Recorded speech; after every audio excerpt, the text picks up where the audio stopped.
You know, it happened again.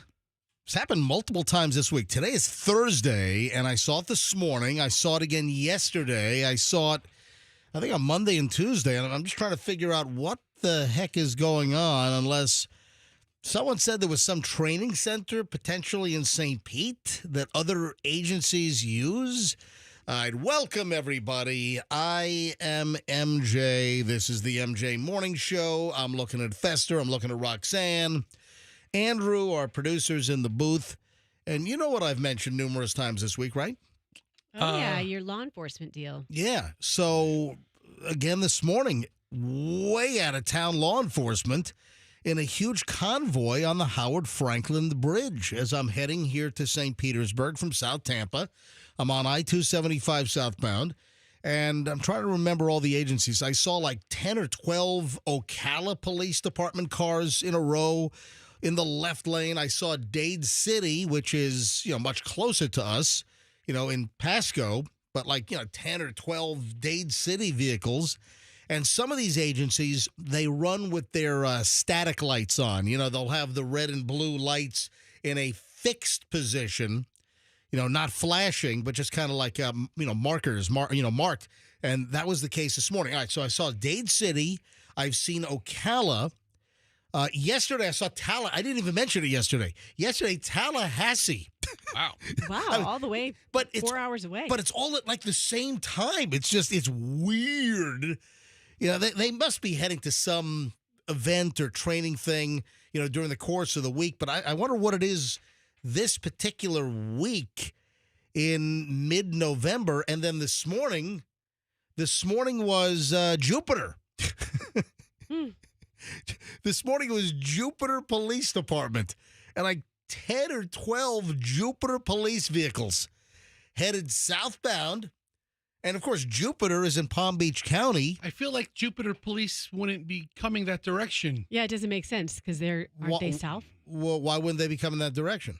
Would they take 60 over? You take Yeehaw Junction, buddy. Okay, that's why how don't you learn your Florida road map traveling, dude? So they wouldn't take Alligator You think Alley. you're so smart, don't you? You think you're Mr. Roadmaster over here. We're just having a conversation. Well, it just feels like because Jupiter's south of us. No. Well, it is, but it is. Jupiter is south, but the way you come here from like Palm Beach County is you don't go down to Alligator Alley, or you don't take one of the state roads across south. The best way to do it, most efficient, if you're in Jupiter or Palm Beach County. And my parents lived in a PGA for 20 years, but the way you do it is you get on the turnpike.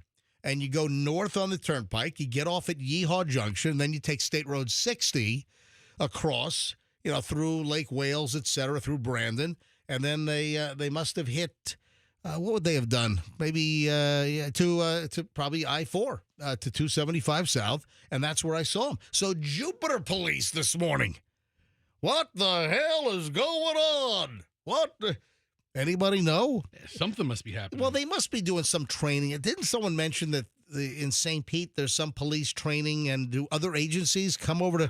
Is there some competition? There's something going on that I'm seeing all of these out-of-town police departments like every day this week in convoys right around the same time, like 5:20 a.m. In separate departments. Yeah, that's what I said. All these different agencies. How many Jupiter Martians did you see? There were 10 or 12 vehicles. All right. And they were all in the left lane, and they all had their lights on, not flashing, but they just had like static red and blue marker lights on. So they're good. I don't know if there's a competition, if there's some type of qualification, but it's all around the same amount of vehicles. It seems like 10 or 12 police cars, and it's it's funny, and this is one of the reasons why I'm bringing it up, is that when people see the police cars, man, they're hitting their brakes, but then they realize that it says like Ocala, Tallahassee. Yeah. And then they're like, oh, man, they're not going to pull me over. So then they, whoa, yeah! And then you see people that are starting to pass the police cars. Hey, listen, I'll be honest. I passed them this morning. As soon as I saw it was Jupiter Police, I'm just passing. I'm running right by them. See you later, Jupiter. All right, Andrew's on the phone. Look at all the lines are. This is great. I haven't even given out the phone number, and all the lines are ringing this morning. So, are we about to solve the mystery? All right, hang on a sec. I'm supposed to go to. Is it Joe? Let me go to Joe in Bradenton. Joe is on the MJ Morning Show. Hello, Joe. Good morning. What's up, dude? You have an answer for us? I do. I see. I work out on Anna Maria Island. Yep. And Ocala Police, the Jupiter Police are all subcontracted by the City of Holmes Beach Police because they lost their police fleet and they're patrolling the streets for them. Ah, so that's it. So other agencies are helping Holmes Beach. Yes, sir. Oh, well, that would make sense. Holmes Beach in Manatee County suffered a lot of damage. Right. So Anna Maria, wow, okay. Well, that would make sense. And are you seeing different police cars over there like every day? Is a different agency providing law enforcement? It seems to be every week there's new agencies. There's City of Miami was there 2 weeks ago, and it was kind of weird watching, but all. See, they would come up Fester. They would drive across Alligator Alley and then up 75 in that way. That explains why you didn't see Miami. Yeah, on the bridge from Tampa.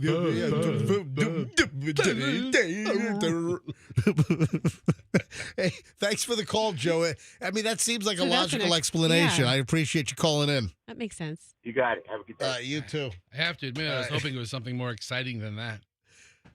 No, that's pretty cool. Is that true? Holmes Beach, they lost their whole. I think I remember hearing something to that effect. I remember footage of before Milton, maybe one of the storms where the Holmes Beach Police Department were wheeling out gun safes before the storm was approaching. So instead of them being able to be in the community to help fortify the town, they were worrying about their own building. Well, because, listen, they're right on the water. So, all right, busy show today here on the MJ Morning Show. Just getting rolling, MJ and the crew.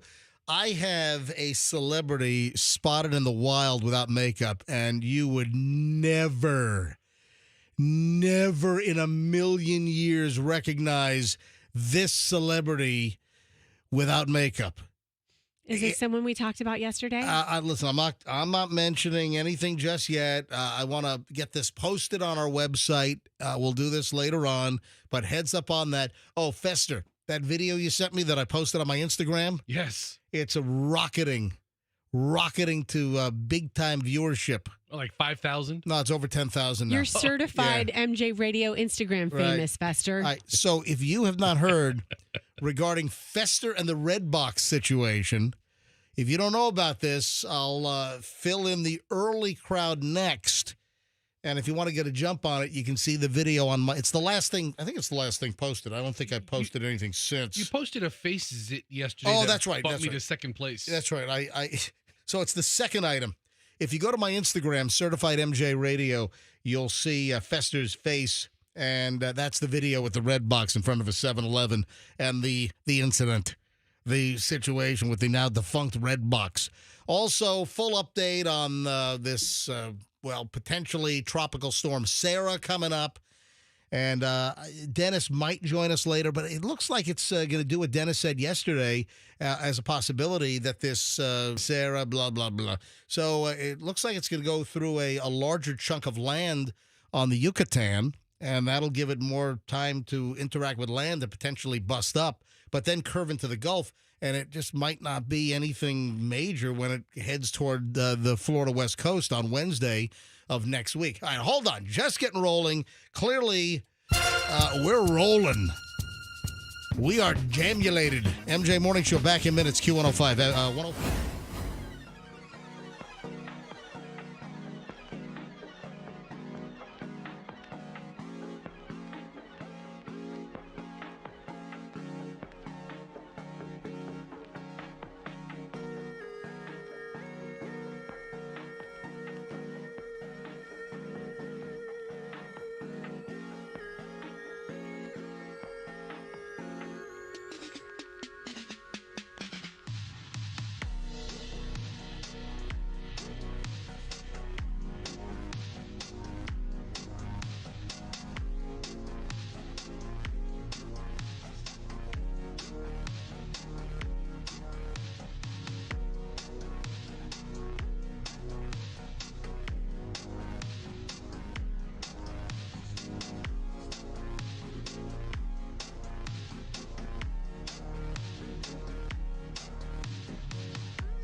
heard of the Elf on the Shelf? I don't know if this is a thing or if this is just some like little meme that someone created, but I thought this was funny. All right, think about it. Little early morning riddle. You got the MJ morning show. This is Q105. I teased a couple of things. What did I tease? An appearance issue, and you got an email too. Yes, I got an email. All right, so hold on. I'll get to those here in a second. First, though, I thought this is funny, and let me grab this. What I do with it? All right, here it is. It's an image, so I'm going to hold this up to MJ TV, and it's like you've heard of Elf on the Shelf. Now get ready for, and then they just put up a picture, and immediately I think I figured it out. So let me give you a hint, and let me see if people can figure this out. And I'm welcoming phone calls. The early morning crowd. 800-990-1047. 800-990-1047. So you have Elf on a Shelf, and my kids were so into that. I mean, oh man, that was huge in my house. You know, you had a certain time window that you were able to do the Elf on the Shelf, but my kids loved it. You know, and I remember Chloe ratting out. Chloe would rat out Julian. Mommy, Daddy, Julian touched the elf. He's not going to move. You know, and you can't touch him. Do you remember the name of your family elf? Sid. I can't. I don't know if we had a name. Well, we all have names. I don't know if we had a name. We all have names. Noelle is our elf, and then my mom went and yesterday just bought another elf because my daughter wants two of them. And she named that one Noelle. No, you can't have two elves. Well, you or elves or whatever. You can't have two because they cancel each other out. Tell my mom that. Yeah. Tell grandma that. Guess what? Your mom is spoiling the whole situation. The crap out of him. Yes. No. No, yes, she's not spoiling. No, she's spoiling the situation. She's not spoiling the crap out of your kids. She's spoiling the power of the elf. Because they work against each other. The power of you can't have You're two. Just making this up on the fly. I am not. This you can't BS have elf knowledge. No, it's fake news. You can't. It's not fake news. You can't have two elves in the house. Are they at separate houses? They're both in my house. They both have the same name. So yes, that's a little caveat to your rule. You can have two elves in the same house if they have the same name. No, you can't. Let's just keep making up crazy stuff about elves on the shelf. Let's make our own elf on the shelf rules. Oh, why do you have 7 elves running around your house? Or is it elves or elves? Whatever the hell it is. It's elves. So elves is plural, right? Elves. You can't have two freaking elves. I'm not making crap up. Everyone knows this. All right. So where was I? Oh, so Elf on a Shelf, and you got the rhyme of elf on a shelf. So let me give you a hint here. People want to know, you've heard of Elf on the Shelf. Now get ready for, and it's. Oh, wait. Are we supposed to guess here? Well, because I got one. Deer on a beer. I have what? Deer on a beer. And it's Rudolph, and he's sitting on top of a beer can. That's pretty funny. All right. So. Thanks. So the hint would be Zoink Scoob. Oh, so who would that? If anyone can guess, just on that clue, Zoink Scoob, a candelabra on a. How about a Scooby snack? All right, does anyone know what could the follow up to Elf on a Shelf be? If anyone knows, with that hint, with that clue, 800-990-1047. 800-990-1047. Anybody know? A dog on a log. I mean, you're getting closer. I mean, you're. I'm not saying that you're like getting hotter. Okay. But you're sort of dancing. You're getting. I think what I'm saying. Is it Scooby-Doo centric? I mean, is the answer like something involving one of the? If I'm going Zoink Scoob, I don't know. It doesn't have to do with freaking meatloaf. I'm asking. All right? I'm trying to get clues here. I'm giving you clues. Okay. Zoink Scoob. And then yellow and green make. Right. Yellow and green makes a lighter green. Yellow and what you mean yellow and blue makes green? No. Yellow and green makes a lighter color green. Yeah. Red and blue makes purple. Whatever. Primary colors go together to make a secondary color. Whatever the right thing is. All right. Yellow and blue make green. That was the old Ziploc commercial. All right. Every line is jammed. All right. Let me Let me go with Mike in Sarasota. Mike, you're on the MJ Morning Show. What's your guess? How about Shaggy with a baggie? Yes, that is it. I Yes, they don't say what it is, but I think it's Shaggy in a baggie. So it says, you've heard of Elf on the Shelf, and then there's a picture. This is from a Reddit thread, right? And then it just has Shaggy on. Shaggy is like, it looks like he's printed, or I don't know if he's inside the bag. That might be the action figure. No, because it's not 3-dimensional. Okay, all right. So, but I can't tell if it's just a 2-dimensional flat like sticker inside the bag, or if it's actually. But let me hold this up to MJTV. So I'm assuming it doesn't say it, but I got to believe if this Shaggy, who appears to be in a Ziploc bag, Elf on the Shelf. We all know about that. Get ready for Shaggy in a baggie. Zoink, Scoob, I can't breathe. I'm in a baggie. I'm about to suffocate. And here comes the headless scepter. I mean, I've heard of Snoop on a stoop and the more inclusive, mensch on a bench? Yeah. Hey, thanks for calling, buddy. Good guess, man. Yeah, right off the Have bat. a good day. You too. Look at that. I mean, first call. Every single line was ringing. And the first caller actually got it. Shaggy in a baggie. What we need to have is Scooby on a booby. Or Scooby, if you have a giant spliff. Yeah. You have a giant joint rolled, and you have like a Scooby image on the rolling paper. It's Scooby on a doobie. Right? Mm-hmm. All right, a couple of observations here. Roxanne, did you get your hair done yesterday? No, why? So why does your hair look different and straight, and it looks... Really? Yeah. I haven't washed it in 3 days. Oh, maybe it's all I washed it on what's today? So Thursday? it's all Valdezed up good? Yeah, I sprayed some dry shampoo in it this morning, but I don't think that did much. Oh, all right. I thought maybe you got your hair done. I was about to give you a compliment. Oh, thank you. No, it's just the grease from 3 nights of not washing it. So if I ran my fingers through your hair, would it be like that pizza grease that drips off the cheese? I mean, it's not, If you took it's not dry. pan, No, if you took a it's not frying dry. pan and you just wipe the frying pan on her head, yeah, you could slide an egg off as you cook it. Ah, very nice. So yum. like a nonstick surface. Uh-huh. Yes. Yeah. Healthy oils. Like that. All right. So, Roxanne, you got an email you wanted to share quickly? I did, just to wrap up to the question you posed earlier when you were talking about the convoys of law enforcement agency you see lately. Yeah. So let me just fill people in. Hold on one sec. So I opened the show up again with the mystery of. Listen, I know there's an explanation, but all of these police agencies I'm seeing, 5:20, 5:25 in the morning, and I'm seeing convoys of out-of-town police cars. I've seen Tallahassee, I've seen Ocala, I've seen Dade City. This morning I saw Jupiter, all the way over in Palm Beach County, Jupiter, Florida, and 10 or 12 police cars in a row on the Howard Franklin Bridge heading southbound on 275. And a lot of the agencies will run with their little static running lights on, so you see the red and the blue, they're just not flashing. And then I was making a comment that, people, oh, man, they're hitting the brakes. Oh, my God, the police. And then people notice that it's like a police agency from 3 hours away, so then they speed up and pass them. But so, and then we did have a caller saying that some of the agencies from out of town were assisting the Holmes Beach Police Department, which got kind of wiped out. Right. Yeah, during the hurricanes. So what? You just got an email. Yeah, so this is from a law enforcement agent. He says, good morning.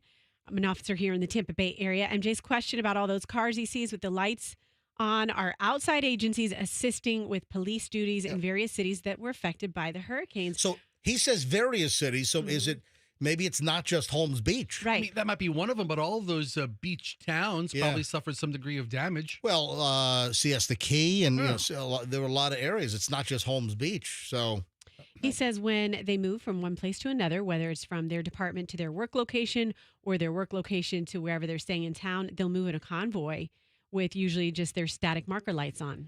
Breaker 19, we got a convoy. Rubber Ducky, we got a convoy coming leaving Shaky Town. Smash the gate doing 98, saying let them truckers roll. We got a great big convoy. We got a great big convoy. What a beautiful thing. Do you know what song we're singing, Roxanne? Have you ever I've heard that, but it's from a movie? Is it what movie is it from? No? Well, I think it was I think it was spurred by Smokey and the Bandit, I was right? going to say Smokey and the Bandit. Yes. Yeah. yes. We got the band. But, yeah, that's but what I was the thinking. song had nothing to do with the movie. So that song was not in the movie. Do we have that song? Wait. All right, so Andrew, is that song in our system? that Or do I have to pull it up on YouTube? hang on. I'll tell you what. Let me not get too late here. I'll tell you what, this law enforcement officer is full of all kinds of information. Yeah, He just emailed me again. Okay. Well, hold on to that thought. I don't want to get too late here. Do you know All about convoys? So I've got early morons in the news. And Roxanne, have you ever heard the Convoy song? Oh, C.W. McCall. I know I have, like, when you guys are singing it, it sounded All right. And familiar. apparently the song Convoy is from a movie called Convoy, The convoy movie. I've never seen that. But I did see when I was a kid. I'll tell you what, there was a movie that scared the bejesus out of me when I was a kid. Did it involve Shaky Town? No, it had to do with trucks. It scared the bejesus out of me. All right, hold on, we got a lot to deal with next. Plus, morons in the news in minutes here on the MJ Morning Show on Q105. Getting excited.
It is the MJ Morning Show. This is 104.7 FM. MJ, Fester, Roxanne, Andrew, the producer.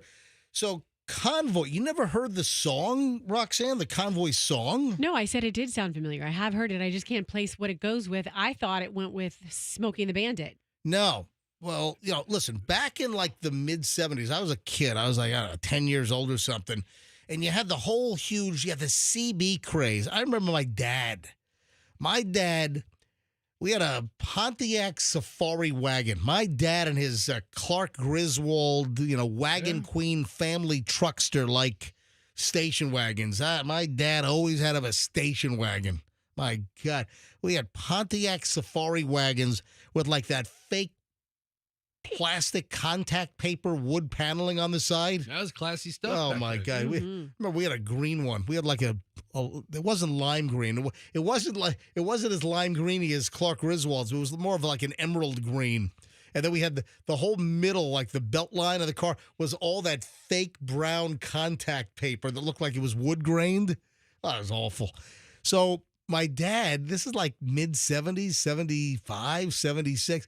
My dad has this giant whip antenna installed on the back left with a huge spring on the side. I mean, they're drilling holes in the side of the station wagon.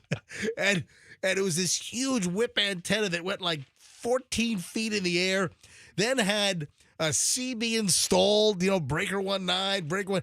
Then he was breaking FCC regulations. He had like a 250-watt linear amplifier installed in the car. Oh, my gosh. Secretly hidden to jam up like a CB was, I don't know, like 10 watts, 5 watts, whatever the approved wattage was. And my dad was like 250 watts out of the car, blasting everything. And then the whip antenna, you could fold it down, and there was a clip on the rail on the luggage rack on the side of the car, so you could take the whip and kind of whip it into a U shape. Yeah, you know what I'm talking about? Sure. Oh my! So you had the whole CB craze, then you have the Smokey and the Bandit craze. With the convoys, the truck, and then the CB, and it was an integral part. So you're telling me I never saw the movie Convoy. Yeah, it was a 1978 movie. All right, so I never saw Convoy, but that, I guess, is where the actual song Convoy is from? Yeah, Rubber Duck was the star of the show. It just passed away, Chris Christopherson. Oh, that's right, Chris Christopherson, yeah. You know what? Maybe I need to watch Convoy, the chorus, and that was so light. They couldn't get a thicker... Hey, it's Convoy! No, They couldn't get a thicker sounding chorus on that? Cut, we need you to sing higher. A little light in the loafers on that chorus there, It doesn't seem to go with a heavy duty four-wheeler. Yeah. Hey, we got a great big Convoy. Anyway, so before I get to early morons in the news, the trucker movie that scared the bejesus out of me when I was a kid, and some people guessed. What were folks guessing? Maximum Overdrive? No, and it wasn't. And obviously, I was not a kid when. What was the candy cane? Anybody see Candy Cane? Remember that? That wasn't the movie, because that was like when we were an adult. The movie that scared the bejesus out of me was The Duel, or The Duel. And it was like this spooky, scary, like truck that was like menacing and like running people off the road. And some guy was driving like a Dodge Dart, and this scary truck was trying to murder him. And it was like called The Duel, Duel. And I just remember seeing that somewhere, and I had freaking nightmares about that movie. Now, that's not it. That's not it. Yeah. Fester's bringing up. It's like a 1970s movie. All right. Early morons in the news. Try and look it up. Let me know. Early morons in the news here on the MJ Morning Show. Oh, where do we start? You want to hear something creepy? Oh, yeah. This is actually Los Angeles, so it's kind of funny. Ties in. It's about a mile out of Shaky Town. What were you saying? I said it ties in. Well, not really. It doesn't really tie. Yeah, it's just L.A. Yeah. You know why they call it Shaky Town? Why? Earthquakes. Oh, of course. Hold on, you didn't know that? Well, I mean, it makes sense. Yeah. No, but did you? Well, Fester, you should have quizzed No, Roxanne. actually, I asked her. I said, "Do you know why?" She said, "No." I mean, no, I thought Shaky Town. I thought people were going to shake you down for something. No, Shaky Town is because of the earthquake activity. I mean, it makes sense, but that's not. I don't live there, so I don't experience the earthquakes all the time. No, but associate that with it. You had never heard L.A. being called Shaky Town? I never have. Wow. No. Okay. All right. So this is going to creep you out. For weeks, an elderly woman complained to her family about strange knocking sounds coming from beneath her home out in California. And then, a few days ago, police made a terrifying discovery.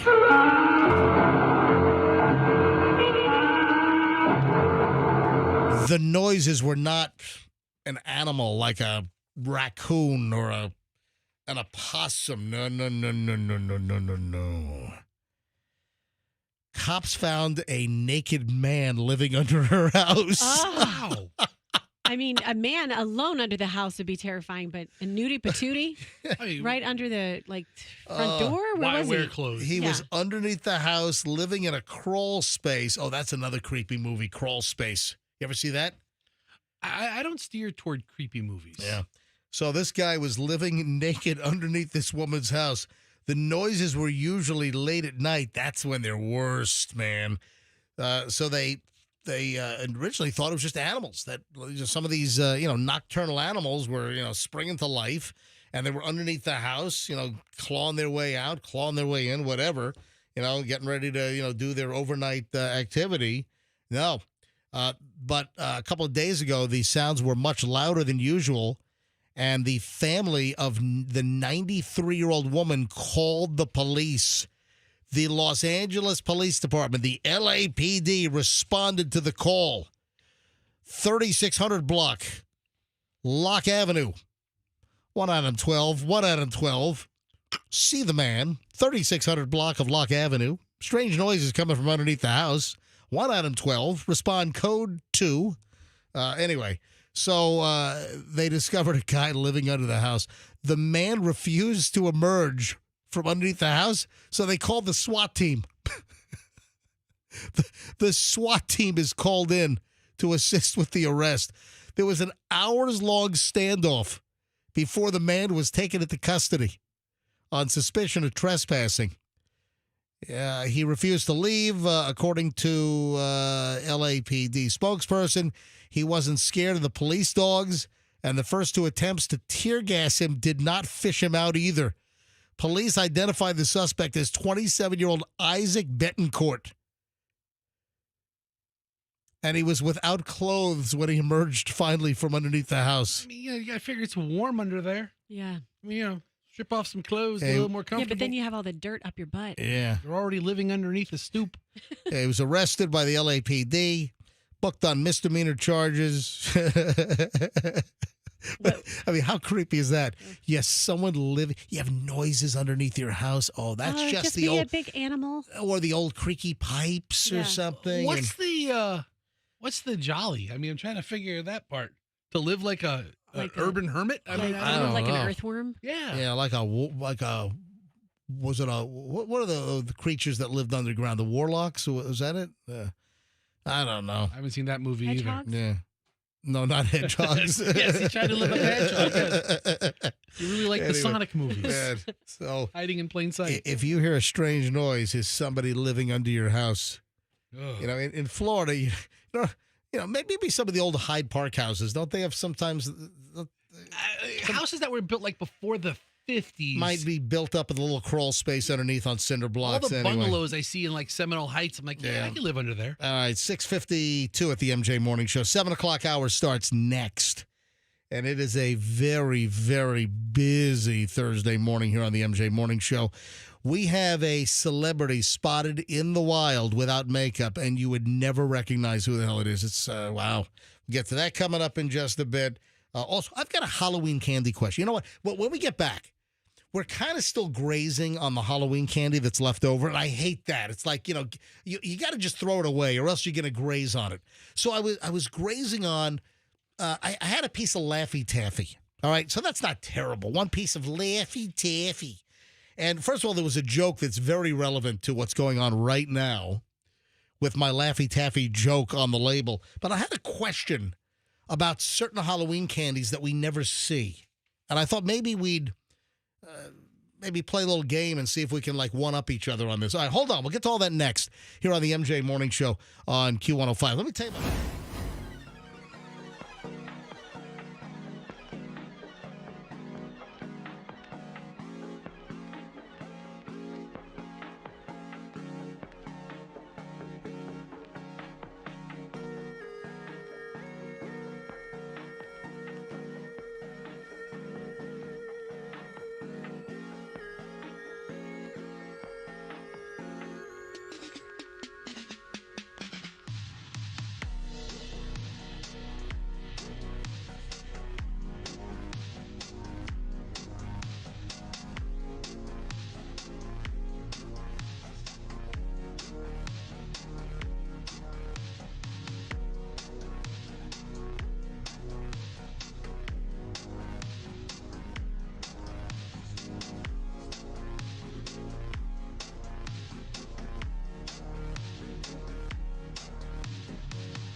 One of the teaser items that I got to mention, and man, Andrew, you did the bleeping on this. The Spirit Airlines video from the counter at check-in, and I don't know where this was. I have no idea where this was, which airport, which Spirit Airlines counter, but oh my God, somebody sent me a reel, and I generally don't like reels. I generally tell people, don't send me reels. But this guy said, MJ, I know you don't like reels, but you got to see this with the number of times you've traveled on Spirit Airlines. Also, people are flooding me with Spirit Airlines getting ready to file for bankruptcy. Listen, that happens all the time. It doesn't mean they're going out of business. They'll reorganize, shed some debt, file, Chapter 11 bankruptcy. The stock took a dump yesterday. Oh, really? Huge dump. 50%. Oh, yeah. I thought it was 60%. Yeah, huge. Anyway, well, we'll get into all that later on here on the MJ Morning Show. But Andrew, our producer, how many bleeps are in this upcoming Spirit Airlines fight between two employees at the counter? I'm not sure I can count that high. I mean, oh, man, can you believe what this woman was saying in front of customers in line? I mean, I can't believe this woman has not been identified and fired. All right, that's coming up. We start an hour and 20 minutes of nonstop MJ in a few minutes, right around 7:25. So I'm going to have this Spirit Airlines audio. This is must hear. This is like must see TV in the 90s on NBC. This is must hear audio coming up on the MJ Morning Show. And of course, an hour and 20 minutes nonstop, no commercials, no music, starts at about 7:25 this morning. All right. First of all, let me run down my litany here. What are you pushing on everyone? What is this? What is this liquid? What is this quart of something that you're trying to push on me and Roxanne? And well, hold on, easy now. I put it back in the refrigerator because it's supposed to be refrigerated. Why'd you put it back? I was going to talk about this. Go grab it. I'll go grab get it if you want. Well, Roxanne will tell you what it is. Are you kidding me, MJ? You don't know what that is? I've seen it, but is that a yogurt drink? Yeah, in all your travels and all your dairy aisle travels, hunting for Tempty cream cheese and your brown cow yogurt? Brown cow cherry vanilla yogurt. Cherry vanilla. You've never noticed kefir or kefir? I don't know how to say it. How the hell do you pronounce it? I don't know if it's kefir or kefir. Is it kefir? I think kefir sounds. Yeah, that's. Is it Kamala? What is this? What is this stuff? I don't know. I don't know how to pronounce it, but I do love to drink it. It's delicious. It's really good for you. It's good for your.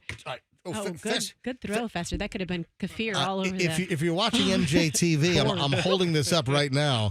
I'm holding up this. First of all, how do you pronounce? It's Kefir. How do you pronounce that? I think it's pronounced kefir, like Sutherland. Kefir Sutherland. It's Kefir Sutherland? Yeah, I think, or kefir or something like that. But it's Well, I thought it was like a yogurt drink, but it says cultured low-fat milk. It tastes like a really cultured.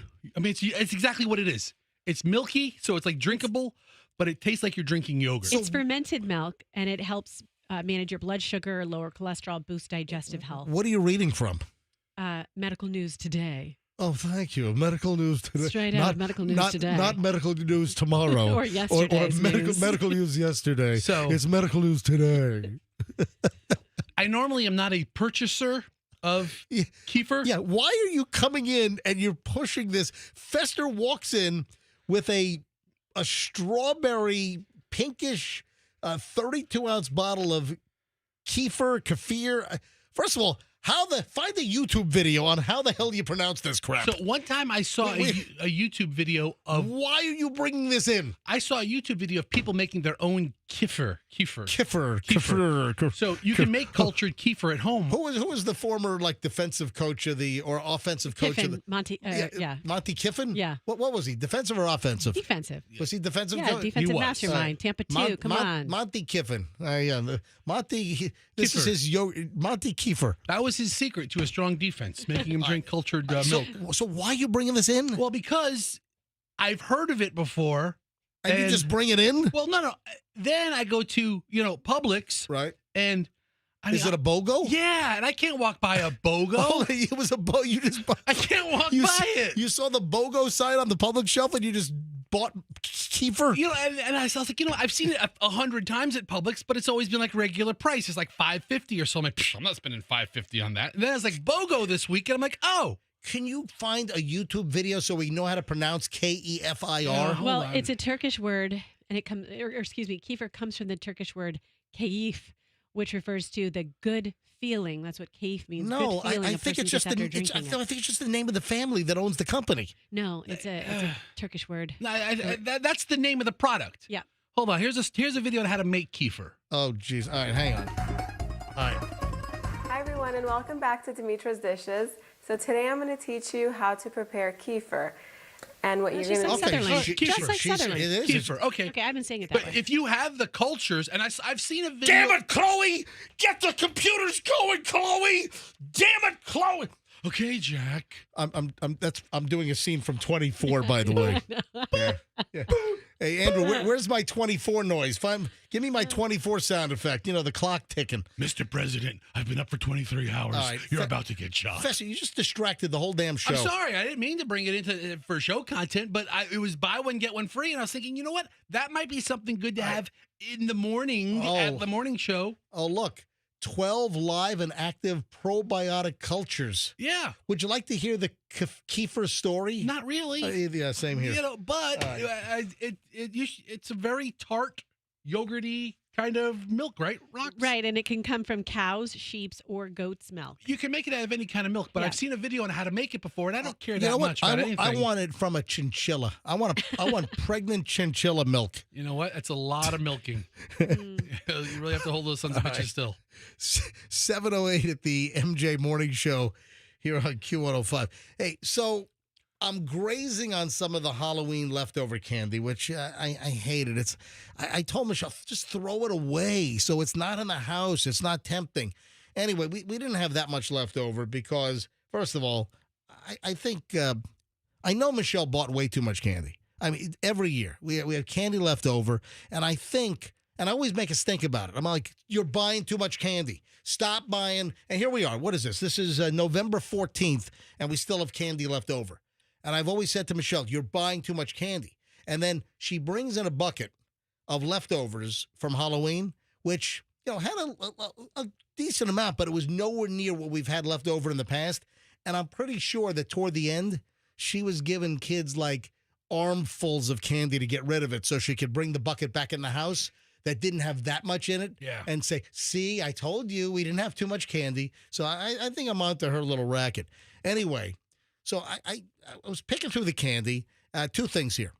So with the escaped macaques, the monkeys up in South Carolina. Right. What's the latest on that? How many macaques have been? The macaques are still loose. Yeah. No. But I think 20 some odd. No. I think the number's gotten better. Look, see how many have been rounded up.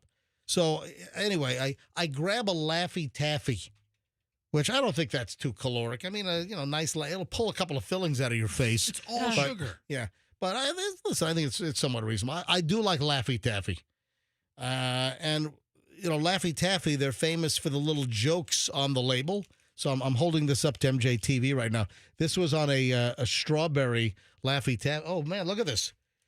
If I put the strawberry Laffy Taffy right next to the kefir yogurt drink, which is strawberry flavored, I can't tell the difference between the label colors. Identical exactly colors. All right, so listen to this. So my joke last night, because we're fascinated by the macaques, the macaques on the loose, all these the rhesus macaque monkeys that got out of the facility up in South Carolina. And would you believe it? Would you believe this? My joke was, what type of store do apes own? What type of store do apes own? If it's just answer. What type of store do apes own? Candy store. Because you said if it's a macaque, they want to sell Reese's to the Reese's Pieces. That's the only thing I can come up with. A Reese's piece? It's not a terrible joke. Okay. It's a monkey business. What kind of business do apes own? A monkey. Did my daughter submit this joke to you? Because these are the jokes that we tell at the dinner table. That's why they're on wrappers of Laffy Taffy. All right. But here's why I'm bringing up the Halloween candy, though. I was thinking of candies that you never see made into Halloween candies. Are you talking about like gummy things? Okay. No.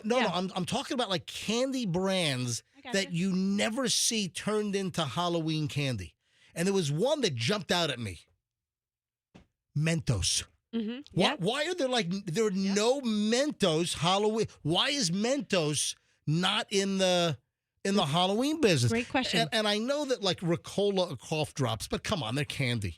Why? I mean, I'm thinking there should be little Ricola Halloween cough drops that you can give out. You know what's weird? You don't see the Mentos, but occasionally you'll see some Junior Mints. So it's not no. Stop. No. It's not occasionally. Junior Mints are a thing. That's what I mean. They're totally. Junior Mints, you get like two little Junior Mints in a little cardboard box. Yeah. Those have been around forever. Right, but I'll see two of those. I might see one, maybe two Junior Mint packages in a whole trick-or-treat basket from my kids, whereas I'll see 15 Reese's Peanut Butter Cups. Junior, what Roxanne so is saying, occasionally you'll see those. Junior Mint is not a top 15 candy. So what are the candies What are the candies do you never see turn into Halloween candy? I got one.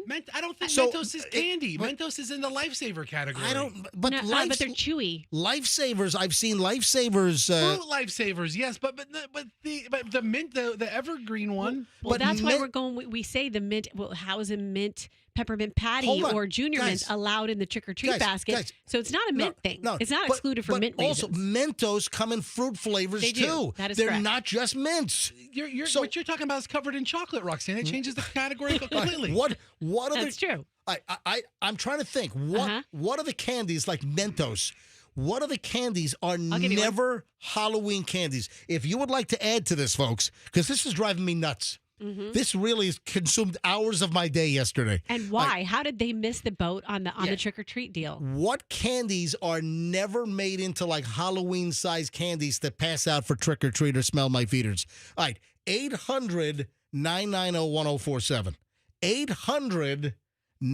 800-990-1047 if you have any to add to the list here. I got one for you. All right, go ahead. Werther's Original. You know what? I think that's a good one. That's a good point. What's wrong with them? I don't know. Delicious. Because grandpa had them down in his pocket next to his nuts. Oh, little boy. You've been a good little boy. Front pocket. He's like, hey, would you like to reach into my pocket and grab out a Werther's Original? Little deeper there. Oh. All right. Professor, do you have any? That's a good one, Roxanne. That's good. It's You valid. know, I'm a chocolate-centric guy. I like the chocolate candy bar stuff. I never see a fun-sized whatchamacallit. You know what? I think That think- caramelly, ricey interior. I think I've seen that. Yeah, I think I have too. I think it's a rare find. It's a rare find in a bucket, but it's not I've never impossible. I've never seen a fun size I've seen regular size. I think I've even seen a jumbo whatchamacallit. Look at this. Halloween candy talk on the 14th of November, all because of our remnant leftover bucket. All right, let me grab Dusty in Spring Hill. Dusty, what other candy did you never see as Halloween candy? I'm not sure about that. I was just going back to the Junior Mints. This year, Junior Mints done a orange filling instead of a white filling with the chocolate outside for Halloween. Oh, really? Oh. Wow. Tell us more. Wow. I didn't know that. Yeah. That's about That's all the of first year they've done it Was with it? the orange inside. Wow, that's very Halloweeny. Roxanne's like, tell us more. And he's like, that's all I know. Dusty, thank you. Thanks Thank for you. the Junior Mint update. Kay in St. Petersburg. Hi, Kay. You're on the MJ Morning Show. Hi, MJ. How about orange flavored Tic Tacs? You know what? True. I don't. You're not wrong. Okay, everything we're talking about is Yeah. breath mint centric. Yeah, I don't think Tic I- Tacs, Mentos. And and also not candy, but I love Airborne. Berry flavor. It's great. Oh, so medicine. Yeah, it's a little fun size Airborne. It's fun. What the hell is wrong with you, Kay? Supplements, good for you. Kay, Keeps the you're cold talking away. about handing out medicine, vitamin C packets to build immune systems. Okay. Hand out Alka-Seltzer packets. Hey, You know, Okay, so thank- one more thing. you know, I love Airborne. you know what? Maybe MJ, you know the craziest thing about the radio station is Yeah. a lot of times we partner with large companies for big promotions we Yeah. do, and they drop off their products. right. Last year we had 10,000 little bottles of Tums. Oh, Here.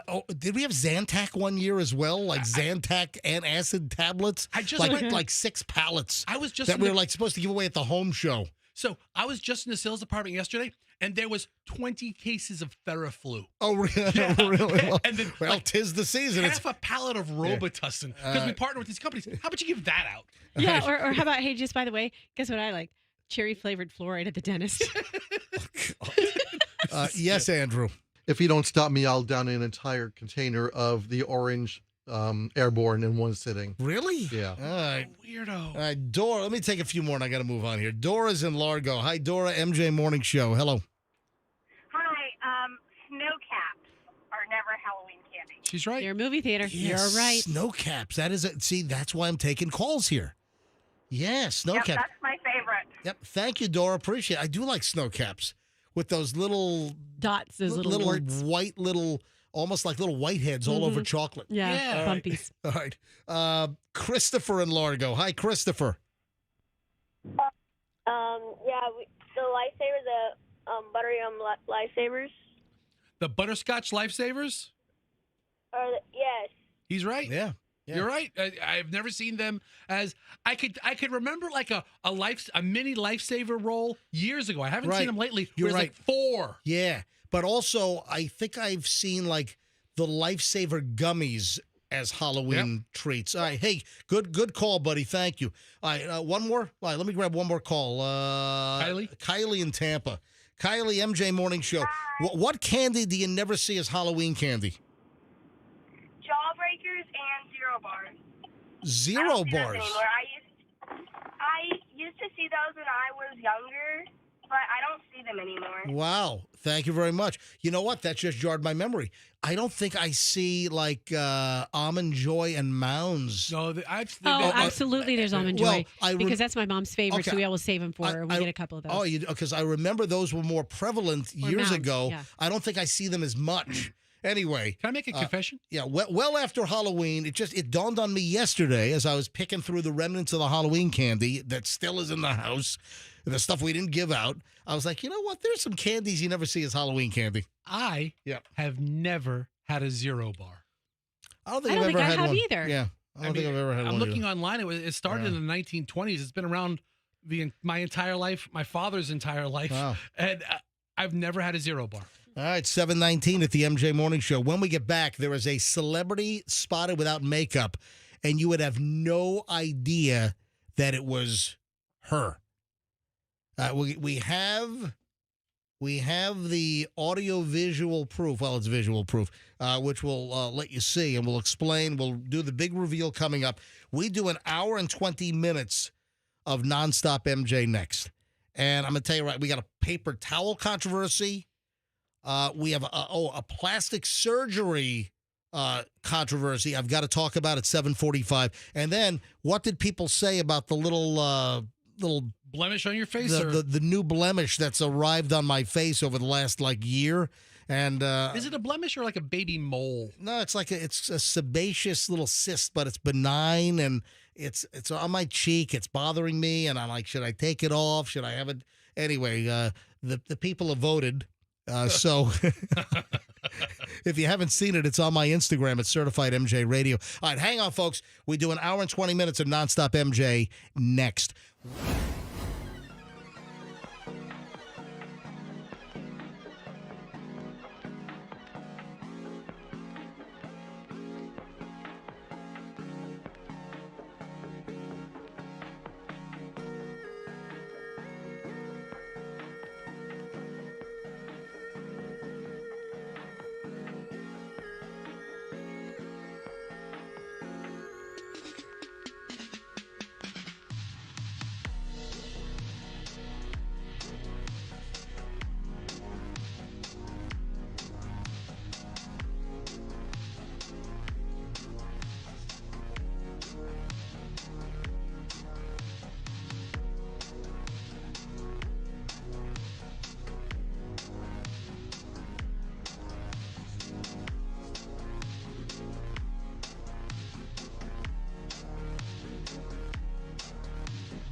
is 7:28 at the MJ Morning Show. Oh, yeah. I'm running a couple of minutes late here because we went long in the last segment.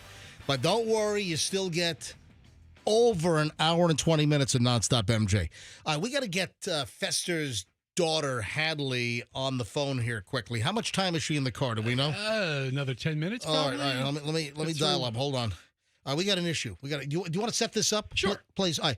So we've got an issue with Fester's daughter, Hadley, and we've got to address this. You got to nip this in the bud. How long has this been going on?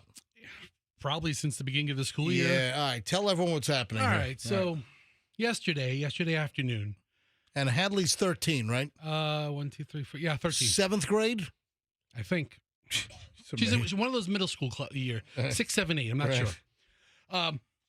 I had a conference yesterday with a couple of her teachers, and she's doing really well. Oh, I'm sure. She's smart. There's an opportunity to improve, though, and maybe turn some more assignments in on time. We've What got class? a couple of issues.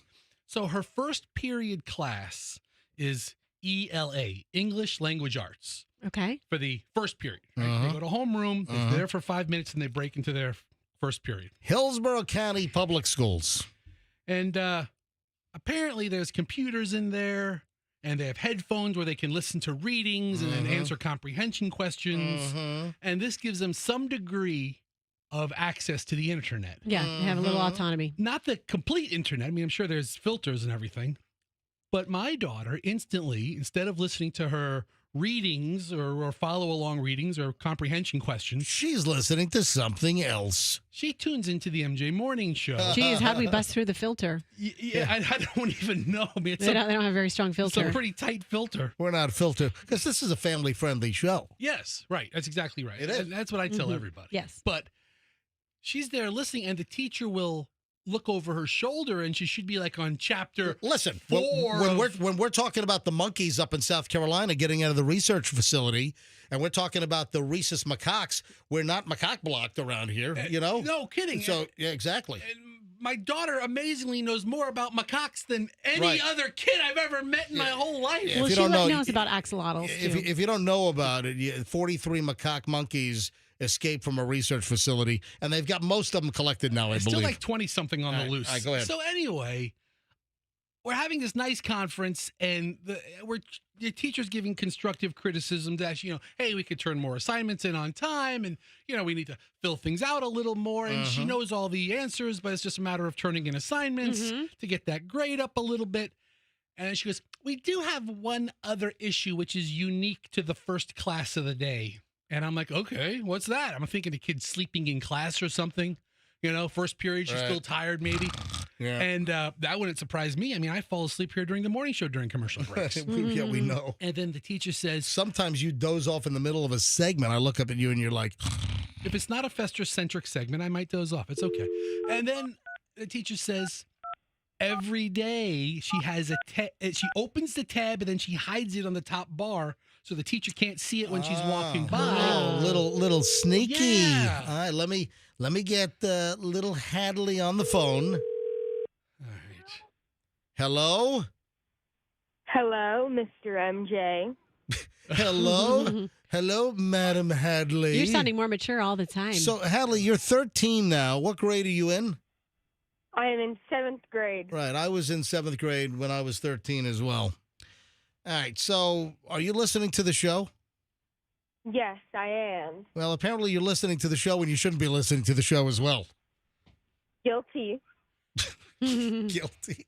All right. So, Hadley, I had this meeting with your teachers yesterday after school, right? Just a couple of them. And it was very constructive, right? You sat in for half of it, right? Yeah, I did. But then the ELA teacher totally busts you open for listening to the morning show in class. Yeah. All right, so what is the solution here? How are you going to remedy this problem? We have made an agreement. I do my work first, and then I can listen to the morning show. So the teacher makes this amazing concession. Wow. And I told the teacher, I go, look, I don't want you to make any concessions for Hadley, which makes her different that you wouldn't make for any other student. We're not looking for any kind of special treatment, which in reality, I guess I kind of am. But the teacher said, if the work is done, Just give the teacher a tap or something. Let her know quietly that your work is done. If the work is done, have some fun. That's essentially what That's we kind of agree. like if the glove don't fit, you must have quit. Yep. Just like that. This is just like double murder in Los Angeles. Right. So listen, Hadley, you got to do the work, right? Right. And then I you can do the work, and then you can have fun, right? But Hadley, you can also listen to the entire show after school later in the day because the whole show is podcasted every single day by 11 a.m. on all the major platforms. Just search for the MJ Morning Show on Q105 Podcast, and we're everywhere. And, you know, we're on our Q105 app. We're at mjmorningshow.com, and then on Spotify and Apple Podcast. We're everywhere. You're also on YouTube Music, and that's how I listen to you. Well, there you go. Okay. Well, there you go. We didn't even know. Now There we you know go. how she's sneaking in listening to Right. the morning show. Great. Beating all the filters. All right, Hadley, listen, I don't want you to become a disciplinary problem. I don't want to hear about any issues. I don't want to hear any complaints in future parent-teacher conferences, okay? Okay. No. What do you say? Yes? Yes, sir. But I want my No. Yes, Mr. MJ. Yeah, come on, get it right, kid. Yes, Mr. MJ. Thank you. Now listen, hold on. She's not a disciplinary problem, and all the teachers, think very highly of her. Right. But she's sitting here listening to the stinking morning show. Yeah. None of the other kids And have. it's a stinking morning show, I'll tell you that right now. Some days. Yep. But none of the other kids have dads on morning shows. Yeah. So, it's Do not they know that you're Fester on the MJ Morning Show, these teachers? So I think like the teacher in the class. Yeah, where she's listening? She's probably like 27 or 28. Right. So she's listened to the morning show her whole life. Oh, my God. So she was probably Hadley's age listening to us years ago. Right. Wow. She actually plays it on her Alexa in the morning sometimes. Oh, so the teacher does listen to us. Yeah. Oh, that's awesome. That's great. Listen, just do the work. I don't want you to have another one of these conferences hearing about you listening to morons in the news when you're the moron for not doing your work. Can you imagine that you're a teacher, 27, 28, 30 years old. You grew up as a kid, like elementary, middle school. Yeah. You listen to the MJ Morning Show, and now you've got Fester's daughter in your class, and you're the freaking teacher. Can you imagine that? Yeah. Can you imagine having to give her a D because she doesn't do the work? Yeah. Come on, kid. All right. I don't want to hear about this again, Hadley, okay? Okay, Mr. MJ. There we go. Now we're talking. All right. Hey, All have a great day. Hey, Hadley. Hadley, Yes. you there? Don't take any crap from anybody, all right? All right, goodbye. All right. Okay. Remember, look him in the eye. Hey, do you have a joke for us? Knock, knock. Who's there? I don't know. All right, goodbye. You got to figure this out, kid. All right. She was buying some time when he said that he was there. Well, I thought you were going to hang up. She's always got to have something at the ready. We'll talk about joke show prep a little later. Got my turkey fryer yesterday. Oh, yeah? Got my Bayou Classics turkey fryer. The really? stainless steel one? I upgraded. I'm getting away from the little thin aluminum pot. I'm going all stainless steel. Ordered the kit. I'm all excited. The box arrives. And the freaking thing is bashed to hell. I was just going to say, the delivery driver launched No. at your house. The box looked fine. The box looked perfect. Oh, no. There was no, and this is the mystery. The box, my turkey fryer box, was in perfect condition. I take it out, and the 44-quart stainless steel gigantic pot has a dent in the side like a Volvo plowed into it. Oh, no. It's like, what happened? Oh, no. Oh, no. Oh, no. But there was no damage to the box. That's weird. Exactly. Why? So Michelle's like, man, they must have dropped this in the factory in China or something, you know? You mean the Bayou Classics aren't made down in Metairie? They make some products in the U.S., but I think that my little stainless steel turkey fryer kit, I think this was made in China. All right, so Yeah. So have you? First of all, why did you video the unboxing of it? I mean, who does that? Who does that? This guy who's dying for IG content. You've been talking about your turkey fryer now for a month. It's finally here, and then it's like you need the Ding King. Do we still have the Ding King? You know what? Michelle brought that up. Michelle said, hey, you ought to get that Ding King guy that you know. Well, listen, you got the companies that will pull the dents out of cars. And like, for instance, when, Michelle and Chloe scrape a curb in a parking lot or they're in a drive-through and they, the wheels on the car. Yeah. Dallas is my wheel expert who fixes up the wheel so it looks factory fresh. But yeah, you got the Ding King guys that will pull the dings out. So anyway, nothing was wrong with the box, and the pot inside is just bashed to freaking. Is it unusable? Hold on, no, I have a picture. I want to see it. You know what? I can post it. Yeah, that's what we do. I took a picture because I had to send it to customer service. If I told you I've got a Bayou Classic stainless steel 45 gallon? 44 quart? Look at this thing. Wow. Look at this thing. I'm gonna hold it up. I'm gonna hold it up to MJTV. That's more than a ding. Oh, I'm telling you, it's like a Volvo plowed into the side of this 44 quart turkey fryer pot. It's like the guy who is filling the box. I'm holding this up to MJTV. Hang on, let me zoom it in. I want to see the shipping label. All right, look at this thing. Look.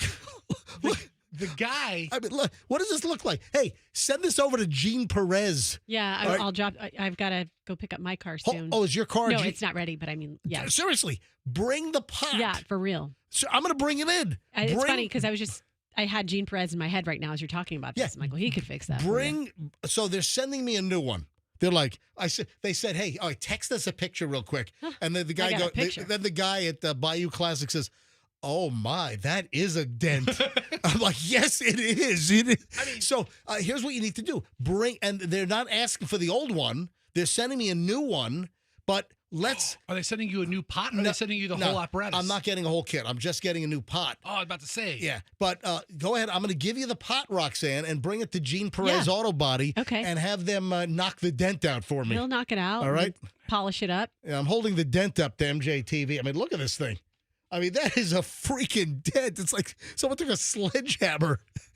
But what caused the box is fine. It's like the guy who actually has to fill the box just got a phone call that his wife has been cheating on him or something. He just he smashes the hell out of it. Oh, man. That's crazy. All right, we got to talk about the celebrity that is extremely well-known, was just spotted in the wild with no makeup on, and she is unrecognizable. Is she a big star? Like, would everybody know her? Roxanne knows who it is because Roxanne sent this. And what did I send as my title? I don't know. Refresh my memory. I said more fodder for Fester. Why is it fodder for Fester? Because we talked about her yesterday. We talked about this? Oh, we did. Yeah, we did. We did. We talked about this. Yeah, because who did we talk about yesterday? Yeah. The hint would be we played some audio. There was a really bad answer on what? Oh, yeah.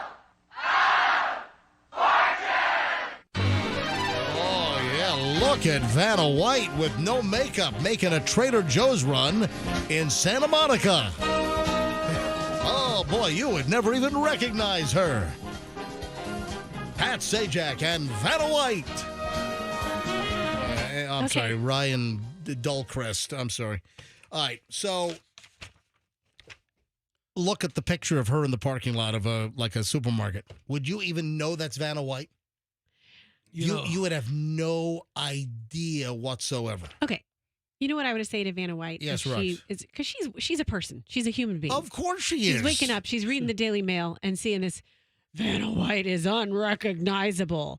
And I would say to Vanna, you've won this game. Like, she's been a beauty her whole life. That's why she's had this job. Now, the headline, Roxanne sent this to. So this is, Roxanne found this. Roxanne sent this. So are you hating on Vanna? Quite the opposite, because what did I say? I said fodder for Fester because Fester took the swipe at her yesterday. Oh, I just hold on. Why did you swipe at Vanna?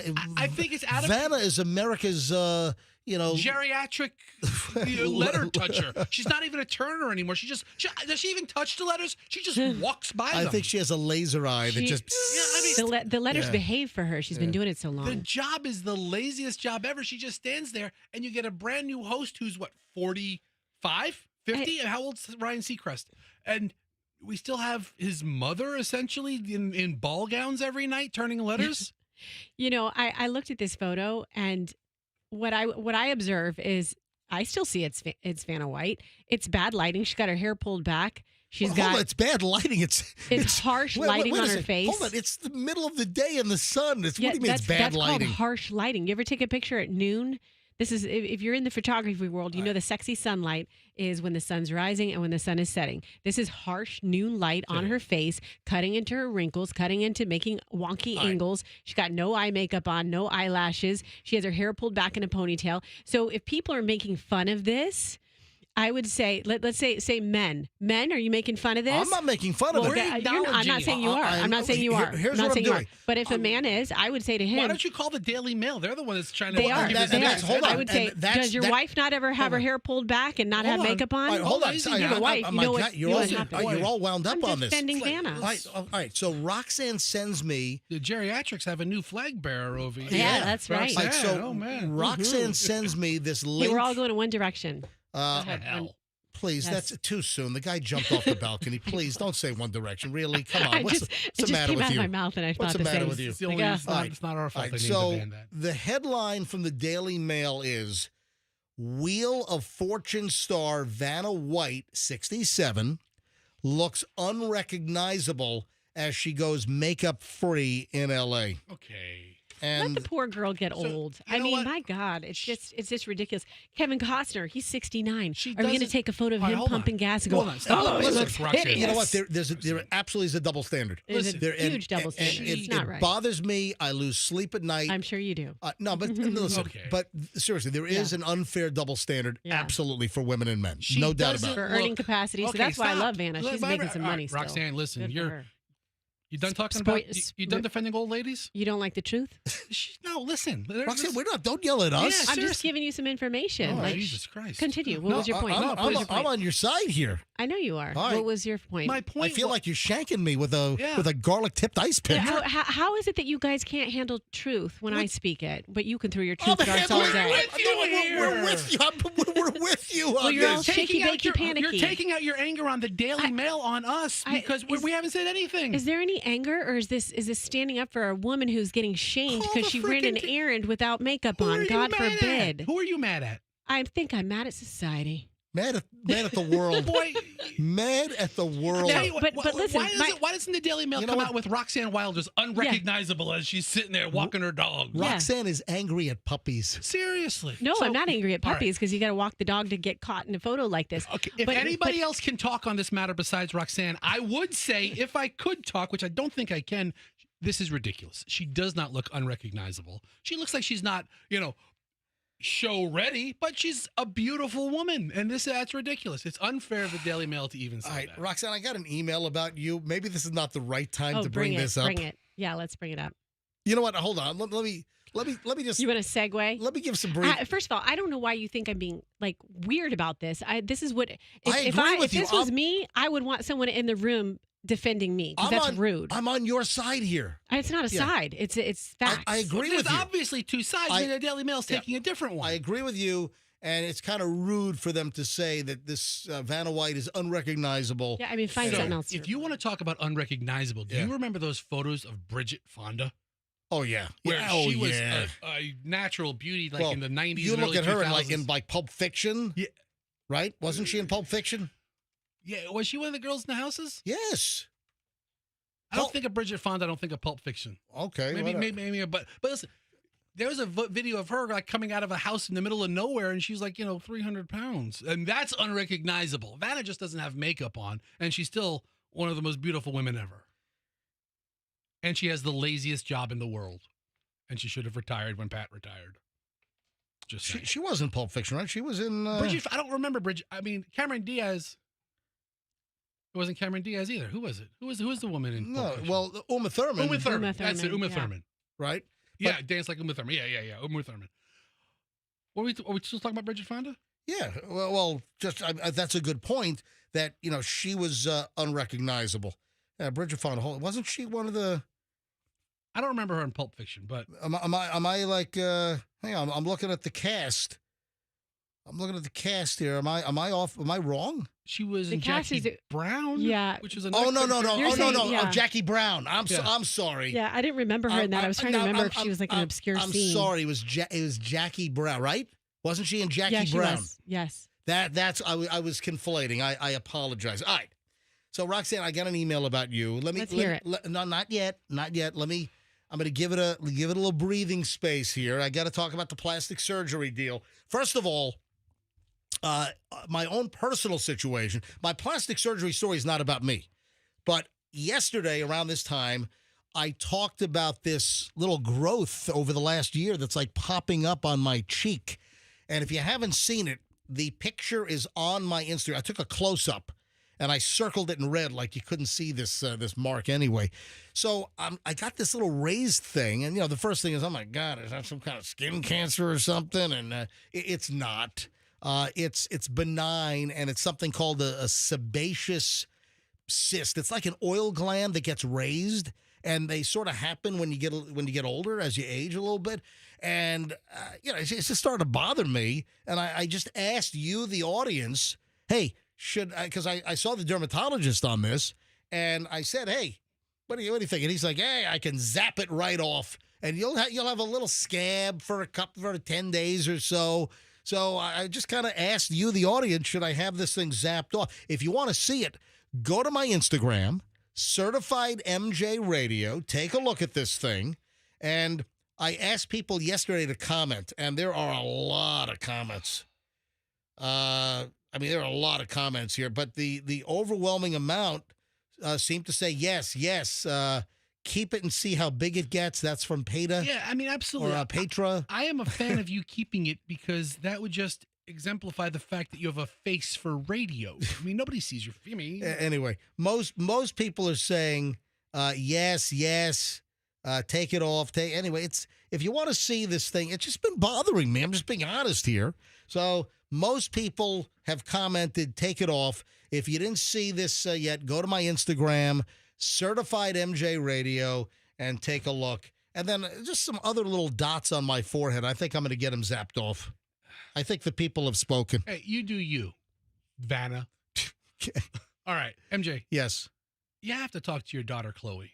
About what? This morning show is not a vehicle for us to give shout-outs to her Uber drivers. Oh, well, listen, Mahali is the... Mahali? She goes, hey, I'm listening now in my Uber. Can you give him a shout-out? His name is Mahali. Mahali. I'll tell you what. Mahali. You know what? Mahali. The Ubers that Chloe gets in to go to work, there is a very large percentage that have the MJ Morning Show on in the car when Chloe gets in the vehicle. And, folks, if you haven't heard the story, listen, right now it's cheaper for Chloe to take an Uber to and from work than me buying her a car, dealing with jacked up insurance for a 23-year-old. It's cheaper for her to, book these Ubers or Lyfts. And with Lyft, I don't know. With Lyft, you can actually pre-book and get a big discount, like for the whole month. So I don't know whether she's in an Uber today or Lyft today or whatever the deal is. She said an Uber, but she wants us to talk. Chloe, we can't talk to your Uber driver every morning. All right, so I guess the Uber drivers listening to the MJ Morning Show right now. Say good morning to Mahali. Hi, Mahali. I have no idea. All right, anyway, Chloe's Uber driver, good morning. Thanks for listening to the MJ Morning Show on Q105, 104.7 FM. No, but it happens a lot. She gets into the Uber, and I'll get a text from her, hey, Uber driver's listening. Listen, it's a very high percentage, which is fantastic. And it just shows you that, Nielsen's totally effed. But joke. All right. So here's the deal. What's the deal? I have an issue. Are you tapping over there? Yeah, I hear because you tapping. You're not a tapper, and that's a really loud tap. listen. You're like, here's the deal. All right, I have an issue with this plastic surgery. I don't know if this is a trend, but I don't know who is doing this. I don't know. First of all, I don't know who would want to have this done to themselves. I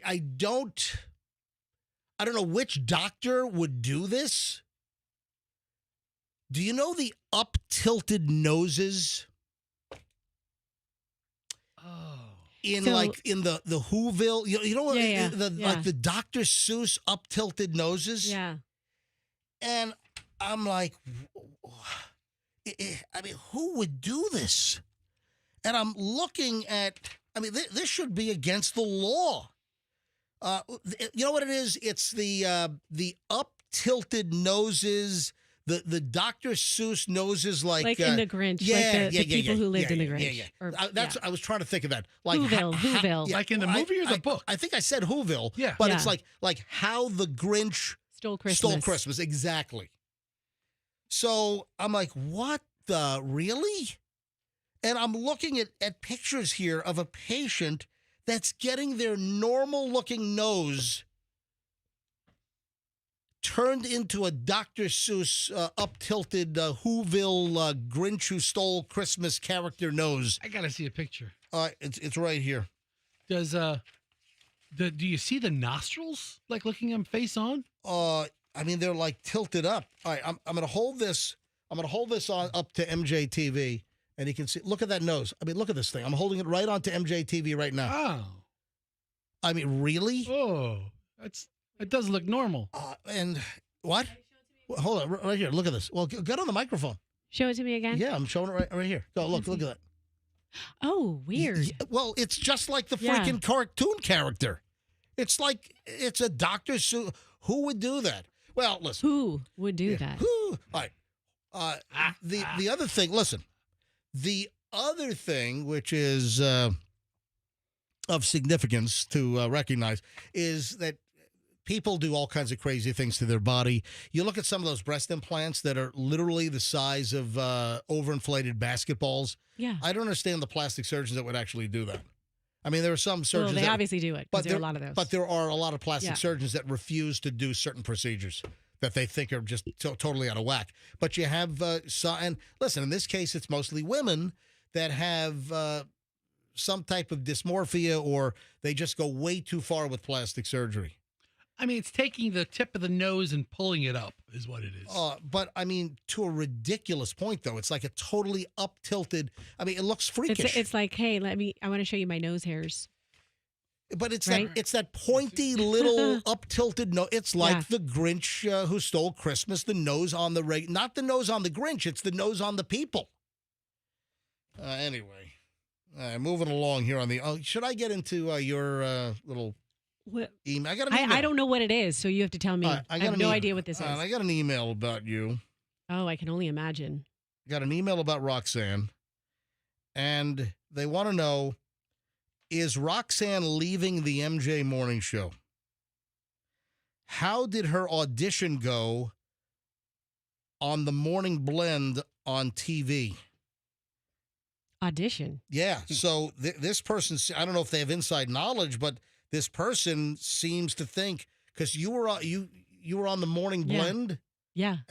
What is the Morning Blend? It's the paid advertisement show, like on ABC Action News. It's funny you bring this up Yeah. because I told you I was going on the Morning Blend when I took off on Friday. I know. Monday. Oh no, I know you were doing So- it, but this emailer seems to think, I don't know if they have inside knowledge. They're suggesting that your audition, is there an opening on the show?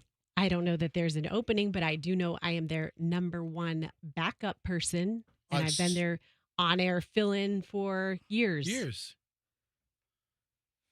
All right, so they had you. So what happened this week? Did somebody took a day off and you filled in? Well, I told MJ I'll be gone on Friday and Monday. I'm filling in on Morning Blend. Oh, I knew that. Yeah. I knew it. But this person, I just didn't know whether they had some inside information. I don't know. That, I don't. That I don't know if email them back and ask. Well, them. I don't know if they work at the TV station. I think they're asking, are you auditioning to become a full-time host on the Morning Blend? No, and would you be leaving the filling MJ? in. Would you be? You're just filling in. I'm filling in. How many times have I filled in since I've been on a part of this show? I know it's happened before. 14. I have no idea. And what did I tell you when I took off on Friday and Monday? I said, I would like to make some extra freelance money. I'll be filling in on Morning Blend. Okay. Remember? Listen, I'm just. So I was completely transparent with you before I left and did that. I know that, but this person, I don't know whether they were operating on inside knowledge that you were auditioning for a full-time gig over there. When I go on there, I put MJ Morning Show as I say, hey, could you please put up that I'm on the MJ Morning Show? Do they? Yes. No, we hate that guy. And then I talk about Q105. Natalie and I were like, oh, Q105, listen to 80s, 90s, and more. So this is Roxanne. What days were you on the Morning Blend this week on Channel 28? We shot on Monday. I did 2 shows. Okay. Monday? So we ran Monday and Tuesday. All right. So this is Roxanne. I'm on the Morning Blend website, which apparently, gets a lot of web traffic. Go ahead. And here's Roxanne talking to Breeze Airways? Yes. I don't know. Here it is. Ready? All right, go ahead. Go.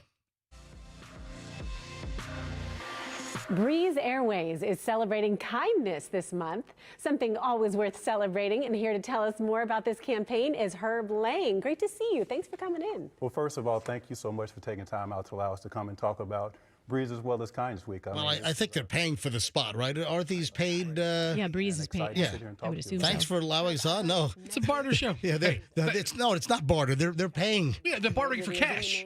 No, they're barter is when you trade service for service. They're paying cash to be on the show. Listen, I guess Channel 8. What was Channel 8? They're the ones that first did this years ago. They used to have that daytime show. Yeah, daytime. That daytime. They still have it? I don't know. I don't know if they still have it, but then all the other stations started adding these like late morning paid shows. In that weird hour. Yeah, well, 10 a.m., 11 a.m. or whatever. After the morning news. Where they found a way to come up with revenue and selling these chunks of time to have companies come on and pitch their products. But these are paid spots mostly. All right, so I'm in utter shock that you would try to call me out for something that I was completely transparent with you about. I'm not. I am in shock that you would do that. No, Roxanne. I took off. I said, hey, MJ, I hope you don't mind. Are you cool with this? I even said I would come in on Monday if you needed me to. I have a text message saying, I'll come in Monday before the show, but I'll be rushed. Calm down. I'm not the one asking this. But you shouldn't be asking it because you know this story because I told you in advance. Of course I knew you were doing. Then why do you have to ask that email? Because you already knew. Because the listener was just asking, are you auditioning for a full-time job on the show? The answer obviously is yes. Yes. This show is a crack fest.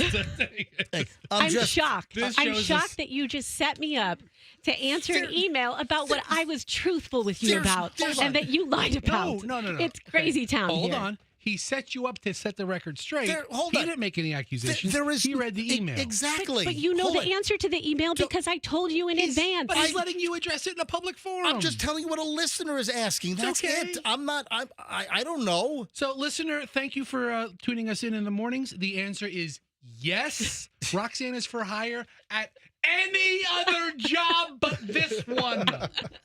Any other job. Thank you for being my spokesperson, Fester. Yeah, what's he? I don't think he's trying to paint you in a corner, but listen, the listener had a question. That's it. But he knows the answer to that question. He could have responded to her. You could have typed back and said, yes, I knew she was taking off on Friday and Monday. She told me in advance that she was doing this. MJ's forum is on the air. He listen, everything out. It's not a secret. It's not like I'm on Morning Blend and think you're not going to find out. Listen, I know you were filling in, but I'm just sharing the email. Don't get all defensive. You're it's like not defensive. You're having I'm a spaz shocked. attack over here. No. I'm shocked. Well, then I'll give you the listeners. Then send the listener an email. Listen. I'm shocked you just didn't hit him back and say no.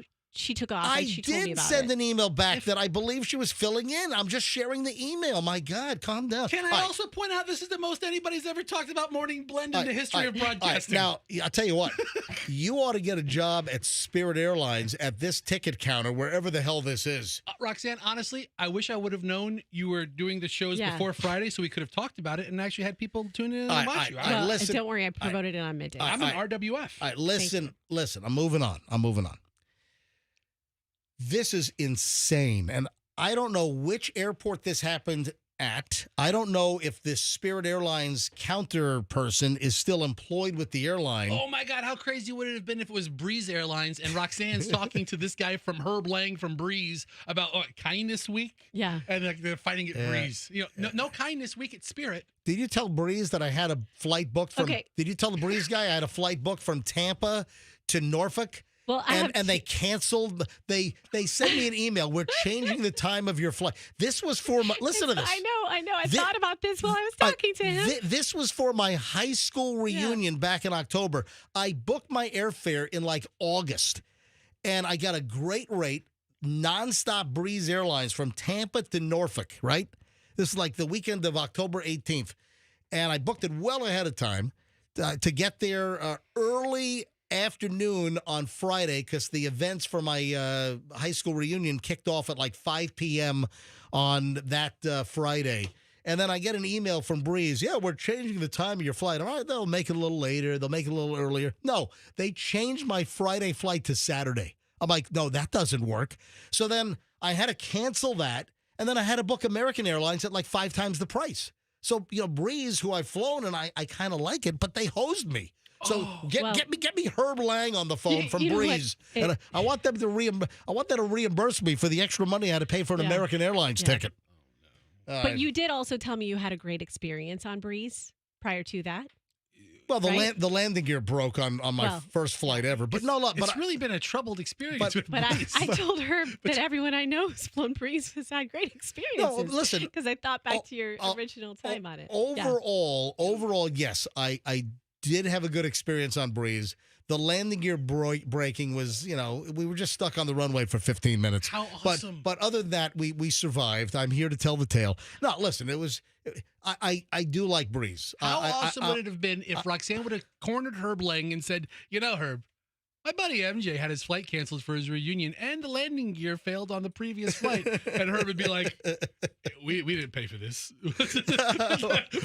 we want our money back. What the hell's this? We want our money back. No, but I'll fly Breeze again. And ultimately, do I like Breeze? Yes. Ultimately, I do like Breeze, and I will fly them again. All right. Oh, my God. So back to the Spirit Airlines deal. Yeah. Okay. Have you guys heard this or seen this? Have you? Which one? What's the latest? A listener sent me this. Again, don't know which airport this was at, but 2 Spirit Airlines. This is not a customer and a Spirit Airlines person getting into a fight at the check-in counter, at the ticket counter. This is 2 Spirit Airlines employees getting into it. 2 black females are getting into it. Obviously, there's some type of tension at work between these 2. Something happened between these 2. They were catching the spirit. Oh, my God. All right. We had to bleep a lot of spirit out of this audio clip. Andrew, and this is in front of customers. This is at some airport Spirit Airlines ticket counter, and this is unbelievable. All right, Andrew. Did you get all the bleeps, my friend? God, I hope so. All right. Here we go. Listen to this. Bitch, don't play with me. Do not play with me. Do not play with me, because I'm not the 1 nor the 2. You're not the 1 or the 2. Let's go. You ain't got shit. You ain't gonna do nothing. Why you keep speaking on me for nothing? Like I said, keep my f***ing name out your mouth, bitch. Jeez. Keep my bleeping name out your mouth, bitch. That's like a Will Smith thing with Chris Rock. That's right. All right, listen, here we go. Because mine is always in yours for some reason. No, some reason. It always out of here. Out of here. Out of here before I slap the shit out of you. Get out of here before I slap the bleep out of you. This is why. This is right in front of all these customers at some airport in the U.S. With 2 Spirit employees just going at it in front of customers. Try me. Try me, Tangita. I be done drop kick your ass. I'm gonna drop kick your ass. All done drop kick your ass. All right, here we go. Oh, it gets better. Listen. This is great. Get out of here, you dirty bitch. I'm not dirty. She calls her a dirty. Get out of here, you dirty bitch. And then you can hear her in the background. I'm not a dirty bitch. I'm not dirty. All right, hold on. It gets worse. Listen. Yes, you are. Get out of here. You and your raggedy ass. bitch. You and your raggy. Oh my God. Wait a minute. It keeps going. Out of here. Go Go sucker, and then she oh go sucker, and then a bleep. Like I said what I said, and I said what I said. Please step to me like you want it. Go another dirty. Go suck another dirty. What? This is why I fly Spirit. Catch the spirit. All right, listen. I'm not the one of the two, bitch. You tried me 2 times. I want you to do it a third. You tried me 2 times. I want you to do it a third. All right, Fessa, did you find out where this might have been? I'm looking, and every story doesn't say what hub this is at or what airline, what airport this is at. This is from View from the Wing, which is a great airline aviation website. And this was published yesterday. This is November 13th. I'll drop kick you. Spirit Airlines agents bump F-bomb and check-in passengers all at once. In a video now going viral, 2 Spirit Airlines check-in agents can be seen fighting at the start of filming. They can be seen bumping while one says to the other, "Don't play with me." And it just kind of reiterates what we just heard. I'll drop kick yo ass. But here's the thing that we don't see on the video. While she's yelling at the other employee and calling her names and telling her to bleep a bleep, right? She's checking passengers' tickets while they board. So she's taking your ticket, scanning it, and you're getting on the plane as she's cursing this woman out. Man. Look, she has receipts in her hand. She has boarding passes in her hand. Man. I said what I said. But why hasn't it come out which Spirit Airlines ticket counter this was located at? And I wonder what the fate is. I can't believe that the more vocal woman, I can't believe that she's still working for Spirit. I mean, come on. I can't believe she's not Employee of the Month. I mean, she seems exemplifying very efficient. Is mission. that? Yes. All right, do you want to hear the whole thing? Yeah, start to finish. Without me interrupting it? I want to hear the whole thing unedited. Yeah. Get the real feel for it. Like the real in person, we're there. Our last day here, we'll just play the whole thing unedited. That's what on loop. All right, here we go. Listen. Like, bitch, don't play with me. Do not play with me. Do not play with me, because I'm not the one nor the two. You're not the one or the two. Let's go. You ain't got shit. You ain't gonna do nothing. Name my ticket. Speaking on me for nothing. Like I said, keep my name out your mouth, bitch. Mine is always in yours for some reason. No, some reason. It Back always out of here. Out of here. Out of here before I slap the shit out of you. You're not gonna smack Try me. You think I'm not trying me. Try me, Tanzika. I mean, I'm drop kicked your ass. Out of here, you dirty bitch. Yes, you are. Out of here. You and your raggedy ass bitch. Out of here. Go suck a. Like I said what I said. And I said what I said. Please step to me like you want it. Go suck another dirty. I'm not the one of the two, bitch. You tried me 2 times. I want you to do it a third. Wow. I don't know if my mind was playing tricks on me, but I think I heard every curse word. No, you know what? I kind of did too.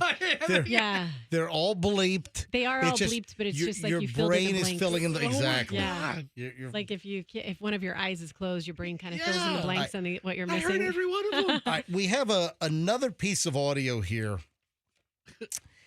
And this has Swifties in a tizzy. Time for a new feature here on the MJ Morning Show. Time for Swifties in a tizzy. I have no idea who these sports podcasters are, but my God, this guy's like getting death threats. Who is it? Cam Stewart, host of some Drew and Stu sports podcast. Listen, I have no idea who the heck they are.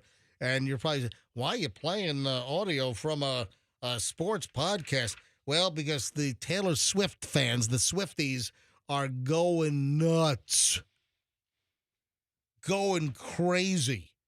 So this guy's talking about the Chiefs and their record. What the Chiefs? What 9-0 now? Yeah, they are still undefeated. Chiefs are undefeated, 9-0. So what has Swifties all in a tizzy? Now, first of all, this guy's talking about he's tired of Kansas City, right? I'm so sick and tired of the Chiefs smoke and mirror bullshit job. They should have lost it. They could have lost to the Bucks. They got so lucky against Denver. Buffalo. The Ravens. So he brings up the Bucks, right? That they got lucky against the Bucks because the Bucks had a chance to win that game. They did. Oh, they did for sure. Right. But this is the part that has the Swifties all bent out of shape. Let's hear it. Got to be honest, I did chuckle just a bit. Here we go. I love Buffalo. I love the people there. I love the food there. And I want something positive to happen for these people. Haven't they been through enough? Kansas City. Oh, we're in Kansas City. We're living the great life. We win every week. Taylor Swift will also be in attendance. Oh, who cares? Throw her in the falls. All right. So what does he say? Listen. Throw her in the what? Throw her in the falls. Okay. Buffalo, as in Niagara Falls. I was making sure he said it pretty quickly. He's suggesting that you throw Taylor Swift over Niagara Falls. And the Swifties are, oh my God. It's like, a nuclear bomb went off in Swifty Town. Oh my. So they're having a fit. They're calling for this guy's head. How dare he call for... Oh, so they're turning this into he's calling for the assassination of Taylor Swift. I don't think he wants Taylor to literally get tossed over Niagara Falls. I think he does. Maybe he does. Maybe you're right. I think he does. I stand so corrected. What is it? Is it this Sunday? I guess the Chiefs are going to be at Buffalo? Yeah, Chiefs Buffalo. It's a big game in the. It's going to be a huge game. So that's coming up, and this guy's suggesting that. Here it is again. I love Buffalo. I love the people there. I love the food there. And I want something positive to happen for these people. Haven't they been through enough? Kansas City. Oh, we're in Kansas City. We're living the great life. We win every week. Taylor Swift will also be in attendance. Oh, who cares? Throw her in the falls. Did you hear, just speaking of Kelce? Throw her over the falls. Yeah, right. Yeah, we have an update on the robberies at Mahomes' house and Kelce, at Travis Kelce's house. Yes. Yeah, Jason Kelce update. What about him? He did a duet with Stevie Nicks, maybe this Christmas. We have that. Okay. Andrew, we pulled that, right? We have we'll play that in a second. You know what? We'll do it. Let me get to the update on Mahomes. What do I do with that? Because there's audio as well on the that. Mahomes homes? Yeah, so Mahomes addressed, I guess after practice, Mahomes addressed the robbery at his house. And I guess we have a little more information that at Mahomes' house, they stole Super Bowl memorabilia and jewelry. And then at Travis Kelce's house, we mentioned yesterday that they grabbed like 20 grand in cash, but then also Travis Kelce's first Super Bowl jersey was stolen, as well as $100,000 in jewelry. Oh, man. Yeah. That sucks. And, I said this yesterday that why wouldn't they have security at their houses? If everyone knows, where they are on a Sunday, or, why didn't they have like a paid guard? I mean, they could afford it. Yeah, right. Isn't the entire house covered in cameras? You would think that they have security cameras all over the place. Anyway, this is interesting, and I'll play some audio of Mahomes in just a second. But I heard that police know who they're looking for. Yeah, the guy walking around town in a Kelce jersey. Yeah. No, seriously. I saw a report last night that local authorities in Kansas City, they know who they are looking for. So it seems they know who did the burglaries, who burgled them. Here's Mahomes. Yeah, I can't speak too much about the details of everything, just with the investigation going on. But I'm sure at some point that will be talked about. All right, here's another cut. Yeah, I mean, obviously it's frustrating, it's disappointing. But I mean, I can't get into too many of the details because the investigation is still ongoing. But obviously, something that you don't want to happen to really anybody, but obviously yourself. Listen, I feel for them. I feel for Mahomes and his wife, what's her name? Is it Brittany? Brittany. Yeah, Brittany Mahomes. I feel bad for them. There's no way they should have their life and their world violated like that. Absolutely. It's horrific. I'm with him on that. I might not be a Kansas City Chiefs fan, but I don't want him burgled. I don't want his space invaded. Exactly. Right. And then same thing for Travis Kelce. I'm not a Taylor Swift fan, and they're all hooked up. But still, I don't want that to happen to Travis Kelce. It's terrible. Oh, and also, speaking of Taylor Swift, apparently, I forgot to mention this. This is big. In Travis Kelce's house, a lot of Taylor Swift items were in there. So she's got a whole bunch of allegedly designer handbags. She's got a lot of her stuff. Her jacket she bought on Etsy. Yeah. Well, no, eBay. eBay, that's right. eBay. She probably has her own closet at old Travis's house. The report is that a lot of Taylor Swift stuff, including expensive designer clothes and purses and shoes, are at Travis Kelce's house, and that was it stolen? None of that was. That none of Taylor Swift stuff was stolen at Travis Kelce's house. Did you see the scandal involving a referee in Taylor Swift? No. So before the game with the Broncos, NFL referee Sarah Thomas got to meet Taylor Swift, and the referee had Taylor Swift FaceTime with her family. Oh, wow. And then this ref has to go out onto the field and, make calls for Tay-Tay's team. Yeah. So it's I don't think the referee compromised herself, but it certainly looks fishy. And there's a lot of Chiefs haters, seeing as how they're the last undefeated team and two-time Super Bowl champion. Yeah. Mm-hmm. That's a bad look for referees. Mm-hmm. So. Mm-hmm. Who's that? That's actually Andy Reid, the coach of the. No, it's Sling Blade, dude.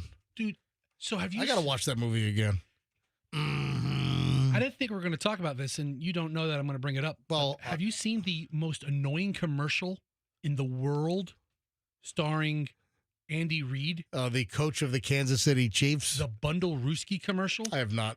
I have to turn my TV on mute. Really? Every time. I got to find it. Find the spot so I can hear it. It is the most annoying commercial in the history of broadcasting. Who brought up the song with Jason Kelce from the Eagle? You brought this up, right, Roxanne? Yeah, I did. All right, go ahead and set it up for us because I've got the audio. Jason Kelce did a song with Stevie Nicks. Where did I just put that? So it's a Christmas song. And it's maybe this Christmas. Didn't we play some Jason Kelce Christmas music like a week or so ago? Maybe longer than that. It was awful. They have a holiday album. Yeah, and people said that to me. They said, "Hey, MJ, where you been? Jason Kelce's been putting out a holiday album for years or something." I had no idea. So this is Stevie Nicks and Jason Kelce, who's now retired from the Philadelphia Eagles.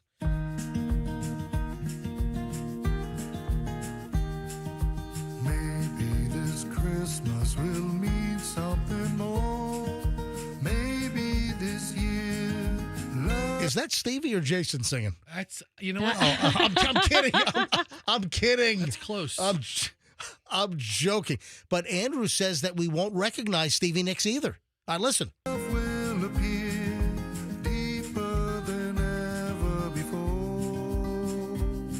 And maybe forgiveness will ask us to call someone we love, someone we've lost for reasons we can't quite recall.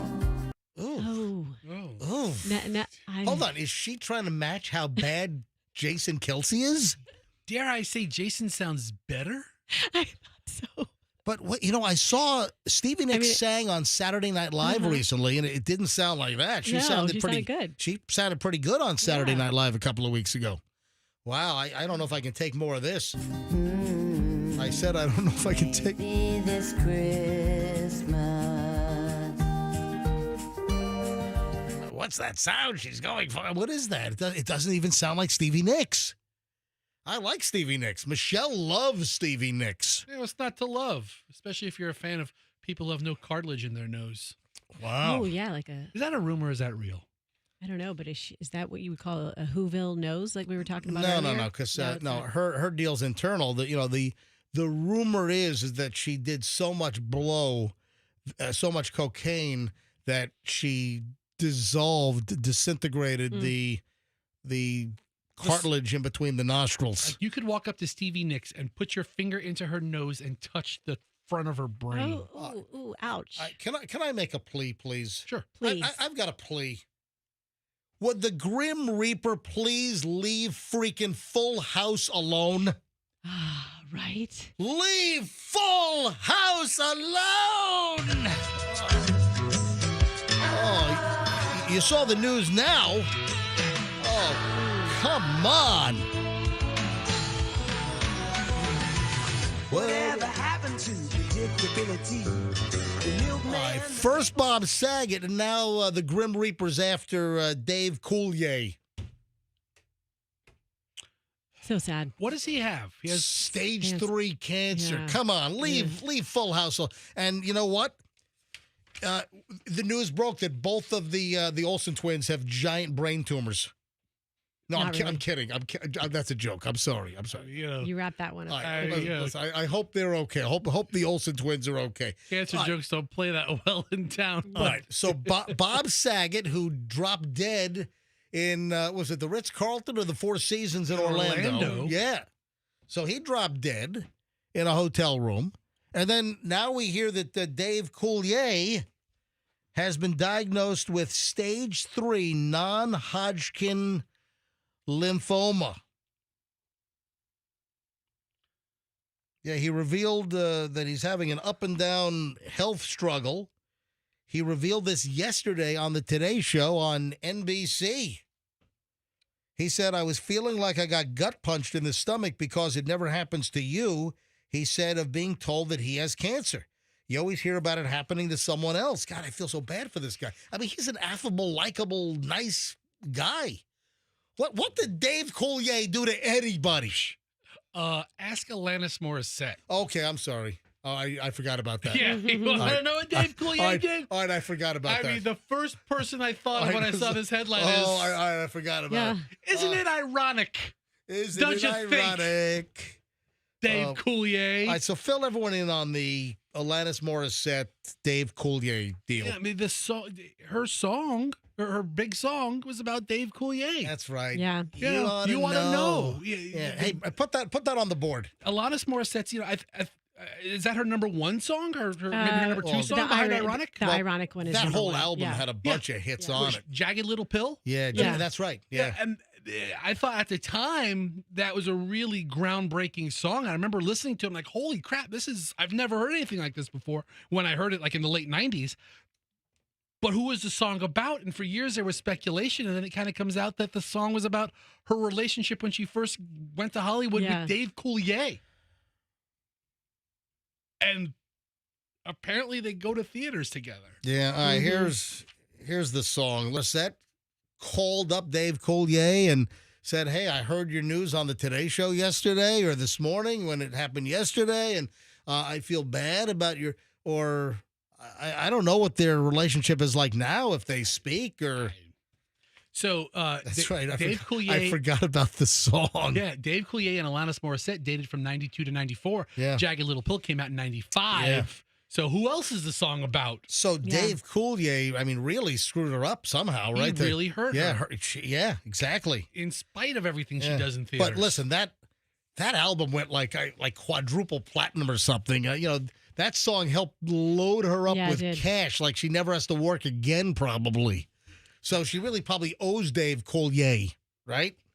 Important question, because I hear it both ways all the time. How did he say? I thought you were going to ask how he determined that he had what happened. No, Alanis or Alanis? I always said Alanis. Alanis. I go Alanis. Alanis Morissette. I guess I've said them both. So Dave Coulier from Full House, first symptom was a lump in his groin. Well, that kind of goes with the down in the. I mean, she might have found that actually. Maybe she would have just done a quick little test. Little test down there, in the theater. Little. What's that in your groin? Well, I'm down here. Let me do a little lump check. I diagnosed cancer on your groin in the theater. Anyway, listen. I hope Dave. I mean, Froggy's got to be busted up. I mean, I hope we don't lose Dave Coulier because Froggy is a huge. Full House fan. The biggest I've ever met. Actually. Yeah, absolutely. So I maybe we ought to check in with Froggy, Well, see I what he texted thinks. Froggy this morning. Yeah, about what? Do you want me to read you the text? Is it about Dave Coulier or is it about something else? It's about something else. Go ahead. What'd you text Froggy this morning? I said, "Good morning, my friend. Miss you. Oh, looks like you're starting to catch up with my age. Happy birthday." Oh, is today's Froggy? Yeah. Today's Froggy's birthday? Yes. Why wouldn't you tell us that? Well, Because I wished him. I did my part. I'll tell you. Part of friend stuff. Are you serious? He's not gonna pick up his phone. Well, we can sing him a happy birthday song or something. Today is Froggy's birthday? Yeah. Really? You weren't going to tell us this? Please leave I just a told you. message after the I just beep. told you. Oh, man, come on, dude. Pick up. I'm going to call him back. Pick up the phone, Froggy. Please record your message. I'm trying to hang up on this thing. Yeah, I don't know if he's up. It's 8:29, coming up on 8:30. I don't know if he's awake. He's probably up fishing. Come on, pick up the phone. It's your birthday. We want to wish you a happy birthday. He's not gonna pick up. Out of principle alone. Attaboy. As a birthday gift, I want to announce that Ron has agreed to hire him back. No, that's not the case. That's actually a mean birthday gift if it's not true. Well, if anything, they actually shut the air conditioning off after 3:00 in the afternoon around here. Talk about saving money. Man, radio's getting rough. You saw Please leave him. You saw that iHeart fired yeah. hundreds. iHeart fired longtime radio shows all around the country, and they just fired hundreds of people. Listen, we've gone through our issues. Cox Media Group, Odyssey, which we don't have any Odyssey stations. The former Intercom, we don't have those in. But man, radio's a rough biz. We could be gone. One day we're on, next day we're gone. Tell you what, you don't hear anybody getting fired at Moody Radio. Yeah, I need to go religious. I need to go religious. Yes, you do. I need to find the Lord and go religious. I've been saying that about you for a while. That's what I need to do. All right. Anyway, you know what? Let's call Froggy back and just leave him a message at least. Let's just leave him a happy birthday. Why is he not picking up the phone?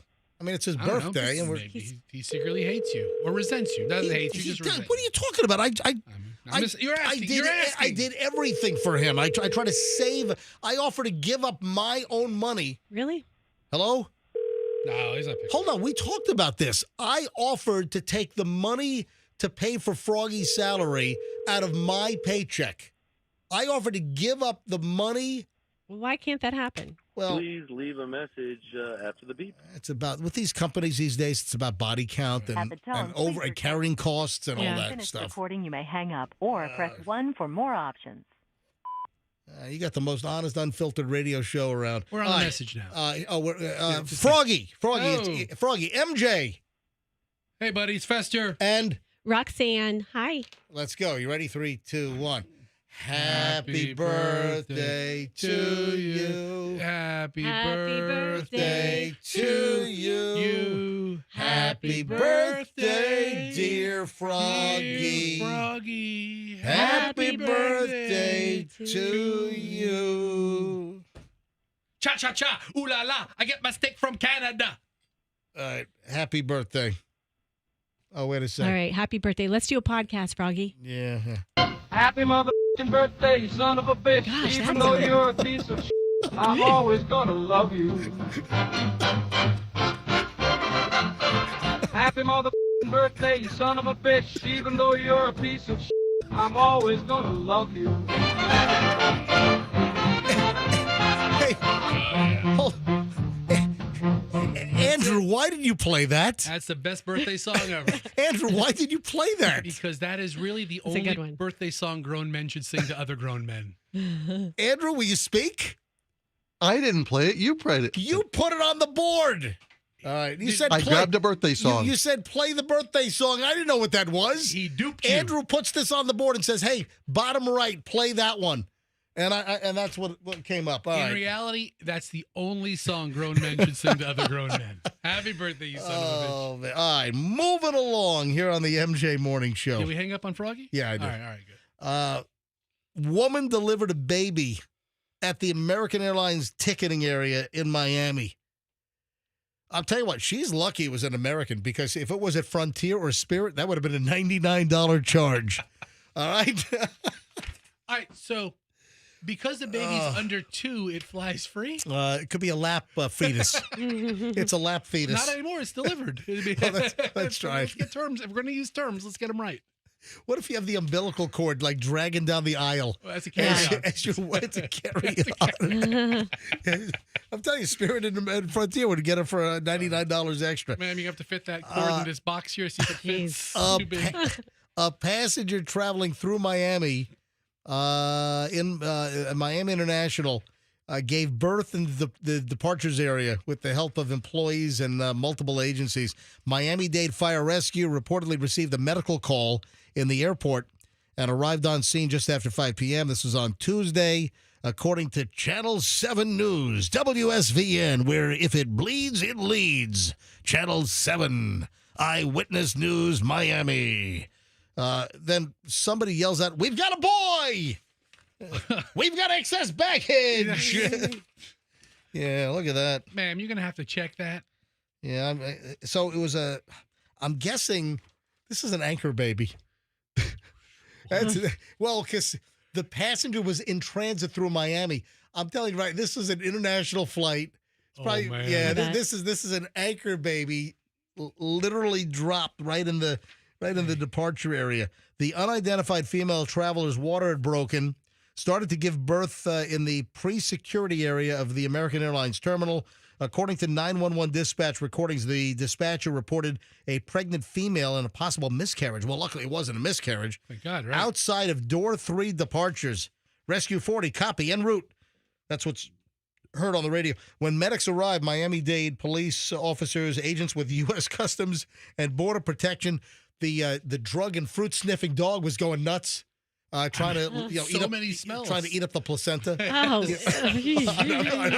I'm sorry. Jeez. All right, I'm sorry. But, I mean, is that good for you? I don't know. But listen, so no word on where she was flying to, though. I think she was flying in, or then maybe. It does not say where she was from, just that she was in transit. Wow. I'm glad the baby was delivered. Yeah. Healthy? Yeah, she gave birth to a baby boy. Footage shared shows the woman on the ground clutching a blanket, swaddling the newborn in her arms. So what's the deal on pregnancy and flying? Isn't there like a point where you shouldn't be on a plane? Okay, let me tell you the story. I got a story It's for after you. 6. Is it after 6 months or? Well, I was naughty because I had a big, You put your kids at risk? No, see, here's the thing. I was flying, I'll have you arrested. No, I was flying to the Bahamas. We had a big thing we were doing down there, Okay. right? And I was Screw the baby's health. We got I was something like- with Derek Jeter. No, it was All right, like I'm sorry. it was late November. Fester's and- giving me the eye. That's and right, baby. The baby That's right. was due in December, and it was a big fun thing down there. And so I was like, Dr. Rudolph, am I okay to fly? You know, because I know it's pushing it, but everything's going well. It's only an hour flight. But he explained to right. And my friends are like, "Don't worry. If you go into labor, we'll get you back. We'll get you back. Don't worry." So I was getting pressure from both ends. And Dr. Rudolph's like, "Roxanne, you're fine. You're healthy. The problem is I'm not there to deliver your baby." So that's really what it comes down You to. have your Bahamian doctor? Yeah. Hold on, okay, let's get a look over here. All right, So- most airlines, I'm looking at it. Oh, by the way, when you talk about your OBGYN, Yes. Dr. Rudolph, I always think of Rudolph the OBGYN had a very shiny speculum. You know? that has quite a ring to it. We're going to have to work on that. Dr. Rudolph is the best. There's something there. What do you think? You like that? It is a speculum, right? Isn't Yeah, that the name of the... that's one of the instruments. I yeah. don't wanna- Rudolph the OBGYN had some very nice stirrups. Let me tell you, my kids are so happy. They just love the fact that they were delivered by a Dr. Rudolph. They just think he's How the about best. Dr. Frosty? Oh, Dr. Grinch. Anyway, No. so when to fly, most airlines allow pregnant travelers up to 36 weeks for a single pregnancy, up to 32 weeks for a multiple. Was it a surprise pregnancy where she didn't know she was pregnant? See, yeah, I was right on the cusp now that I'm thinking about it. But wait a sec here. most airlines allow pregnant women. But what do doctors say? What do OBGYNs? I thought when Michelle was pregnant with our kids that there was some hard and fast, or you shouldn't fly past a certain pregnancy stage. So what is that? According to the Google and the AI overview, pregnant women can generally fly if their pregnancy is uncomplicated. But there are some other things to consider, like asking your doctor or airline policies. Many airlines up to 32 weeks. They'll shut you. See, that's right. So there are some airlines. I remember this part of it too. Some airlines that are going to take it upon themselves to say, no, we don't want you on the flight. Wait a second. How do they know if you're pregnant or if you're just fat? Yeah. Great question. Yeah. Great question. Yeah, but I do remember now. I was like, ooh, I'll need to that lady wear a over jacket. there with that fat lady with nice hair and skinny legs. Let's talk to her for a second. Other places online, I see it's 36 weeks. So who knows? Check with your airline. But very interesting at the airport. So I'm waiting. Dennis is going to text me if he wakes up. Is there any other name that has a song that includes a weather event in it? So it's Sarah, this upcoming potential, tropical cyclone. So I didn't even look at can you go to the NHC? Fester. NHC. Type in while we see if Dennis can come on. Dennis might be available in the 9 o'clock hour is what he told me yesterday. Hang on. He's texting me right now. I said, what you think? Hold on. If he's texting me, he might be awake. We could probably call him right now. All right, hang on a second. National Hurricane Center. Bring up the NHC, all right, and then just leave it right there. I'll take care of it. All right, so Dennis is texting me. Let me see what he says. We might be able to call Dennis Phillips in just a second. Okay, so it's still like invest? Yeah, so right now. What does it invest mean? Investigation? Investigation. Okay. So no, it's a depression now. Oh. So let me just bring this up. Hold on, where is it? Atlantic, Caribbean, Gulf of Mexico, tropical outlook. So let me bring up the static warnings. So right now, the actual... We've got a cone. It's Tropical Depression 19. So it was Invest 19. Now it's Tropical Depression 19. And it's sitting off of... it's east of Honduras. But they have it as a tropical storm. They have it like a total tropical storm all the way across. And then what Dennis was saying that hold on a sec. Let me see here. I can do a few minutes. All right, Dennis is available right now. All right, let me dial him up. Hang on a minute. A tropical depression doesn't get a name. But a tropical storm does? So, depression does not get a name. The minute it becomes a tropical storm. So 37 miles an hour. Right now, maximum sustained winds are 35. It's only a couple of miles away from becoming a tropical storm, and then it would become Sarah and named. Let me call Dennis here quickly. I guess if you didn't give me a name, I'd be depressed as well. Because there's all kinds of doom and gloom crap, and people on social media are trying to scare people. Yeah. Here's Dennis. All right. Here's Dennis's ring. Hey, good morning, Dennis Phillips, ABC Action News chief meteorologist, also known as Mr. Suspenders. How goes it? Hey, listen, it's going fine. So the 7 a.m. Eastern Time intermediate advisory from the National Hurricane Center, it's got maximum sustained winds of this Tropical Depression 19 of 35, and it becomes a tropical storm and then named at what, 37? 40. I'm sorry, it's 40? Yeah. All right, I thought it was 37. So way off. I don't know where the hell I got 37. All right, so it's very close. So maybe the next update, it could be a named storm? Yeah. I mean, the big change overnight is the fact that models continue to keep this over land a lot longer. And when I'm talking about land, I'm talking about Central America. And if that's the case, if it happens, I mean, there's a chance it doesn't even make it alive on the other side out into the Gulf. I mean, the Euro and the GFS both have it much, much weaker as it moves toward Florida. The timing has not changed. Next Wednesday for Florida. I mean, that's what we were saying yesterday. Whatever it is, it's going to hit on Florida. If it's weaker, it'll go farther north. If it's stronger, it goes farther south. I'm still not throwing out the possibility that, it still could re-strengthen and re-intensify, as a lot of them have done in the Gulf this year. So, but this is a big different situation in the sense we got a huge cold front coming down at the same time. And the way I see it right now is it does get across, There's not much left. There's something. It does start to try to redevelop a little bit, but then it runs into that cold front, kind of gets absorbed by the cold front, and we get, some gusty winds on Wednesday, especially our northern counties, and some rain. But unless this really starts to go to town again, I think the impact could still be minimal tropical storm force winds. I still think that's on the table, but at this point, at least based on the thinking that it's going to take a long time to get across Central America, like it's not going to exit till Monday. Yeah, it's not hitting just like the tip and then getting out into the open Gulf into warmer waters. This thing looks like it is headed like straight across Belize, maybe northern Guatemala, over the Yucatan Peninsula in a meteor part, in a thicker meteor part. More mountainous part, yeah, too. Well, I don't know if it's mountainous. So I don't think it's mountainous over there. I mean, I've been to Chichen Itza. I don't remember many mountains over there, but Dennis, if right now it's 35 miles an hour, the next update, we could possibly see it name of the song is actually spelled Sarah, S-A-R-A, which will be the next. And then the next lyric is the storm blowing in your eyes?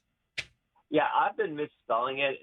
Either it's been voice to text or or autocorrect or whatever, but I've had the H a couple of times. Yeah. And let me tell you, there are women out there that get really ticked off when you spell their name with an H and they don't have an H.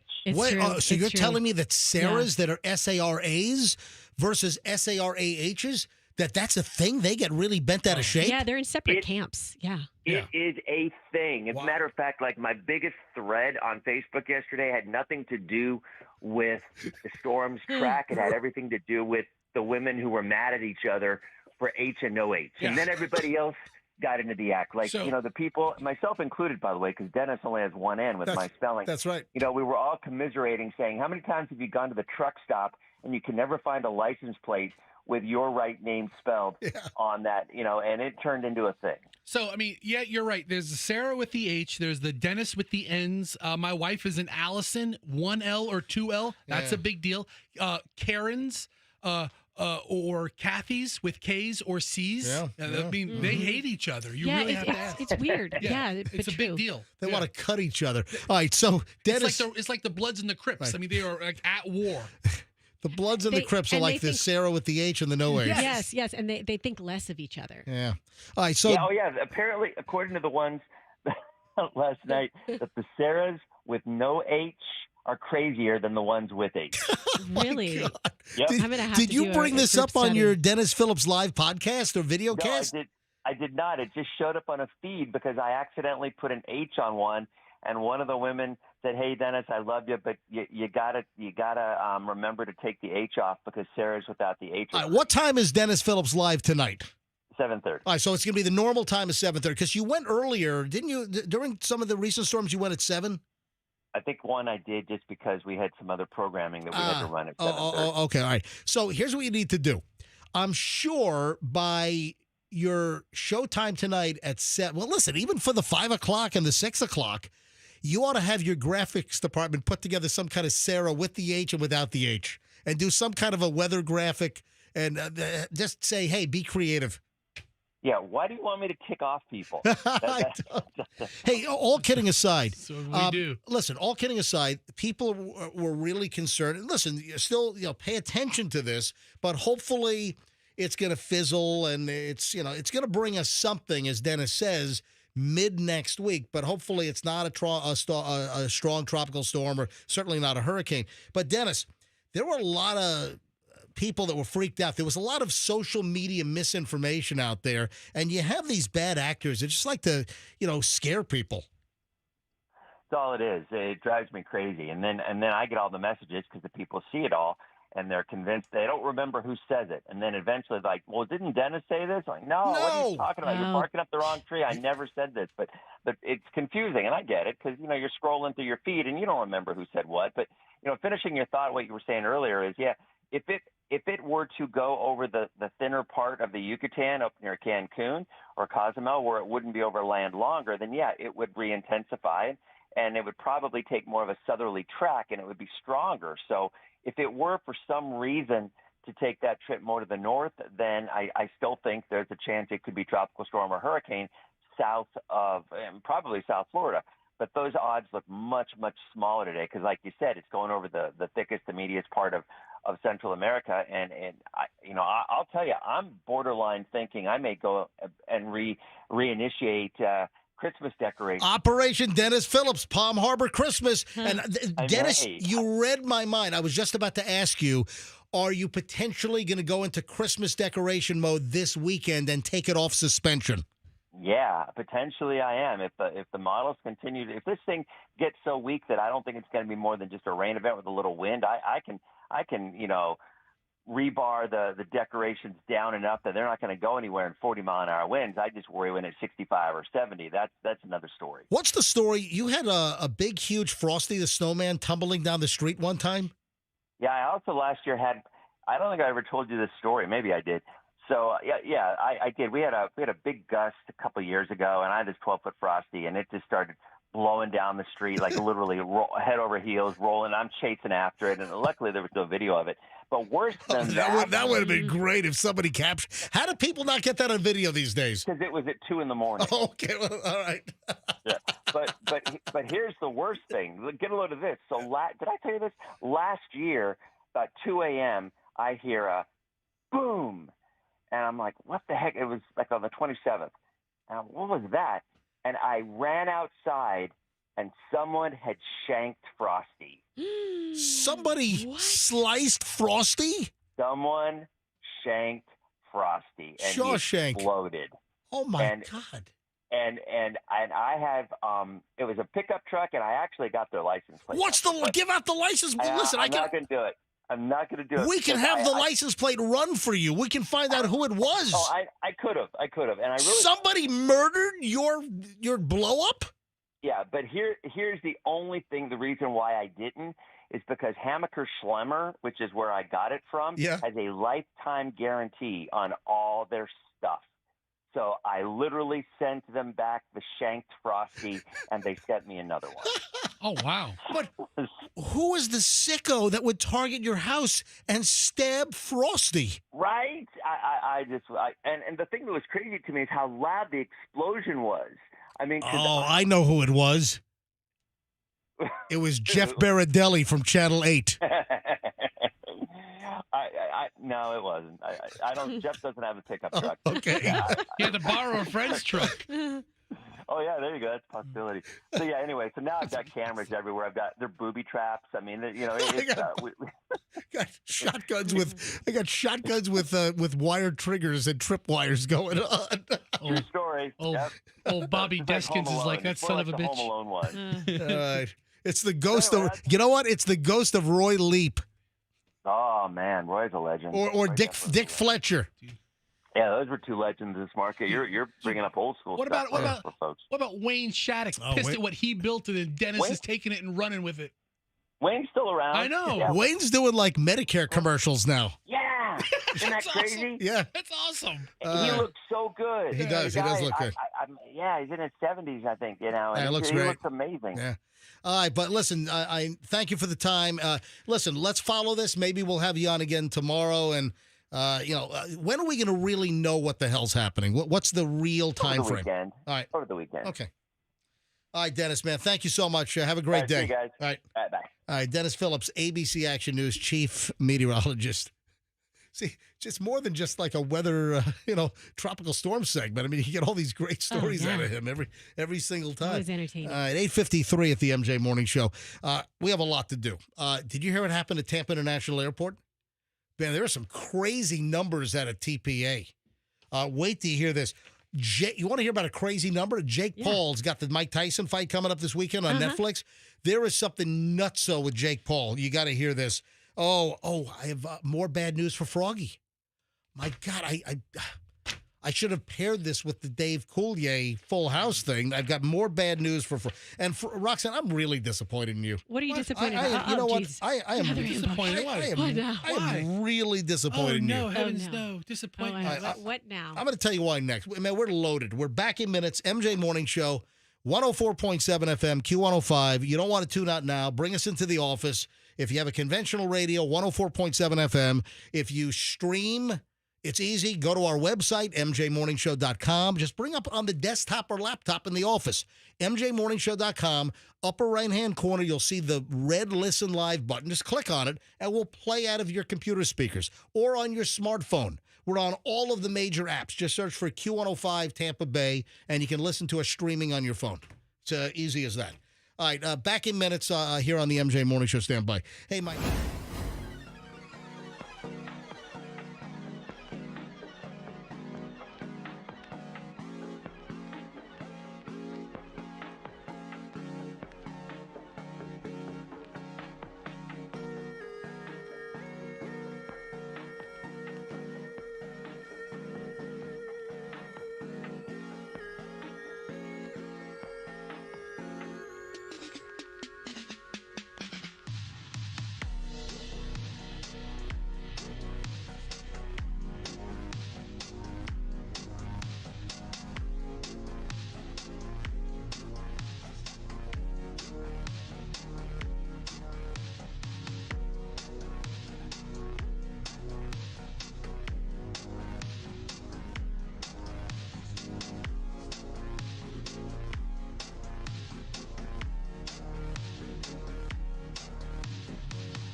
For you, Hurricane Hitman Stevens.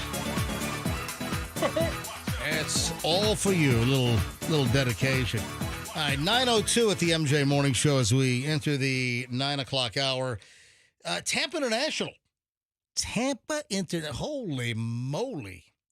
13 loaded guns were found at Tampa Bay area airports on Veterans Day weekend, according to the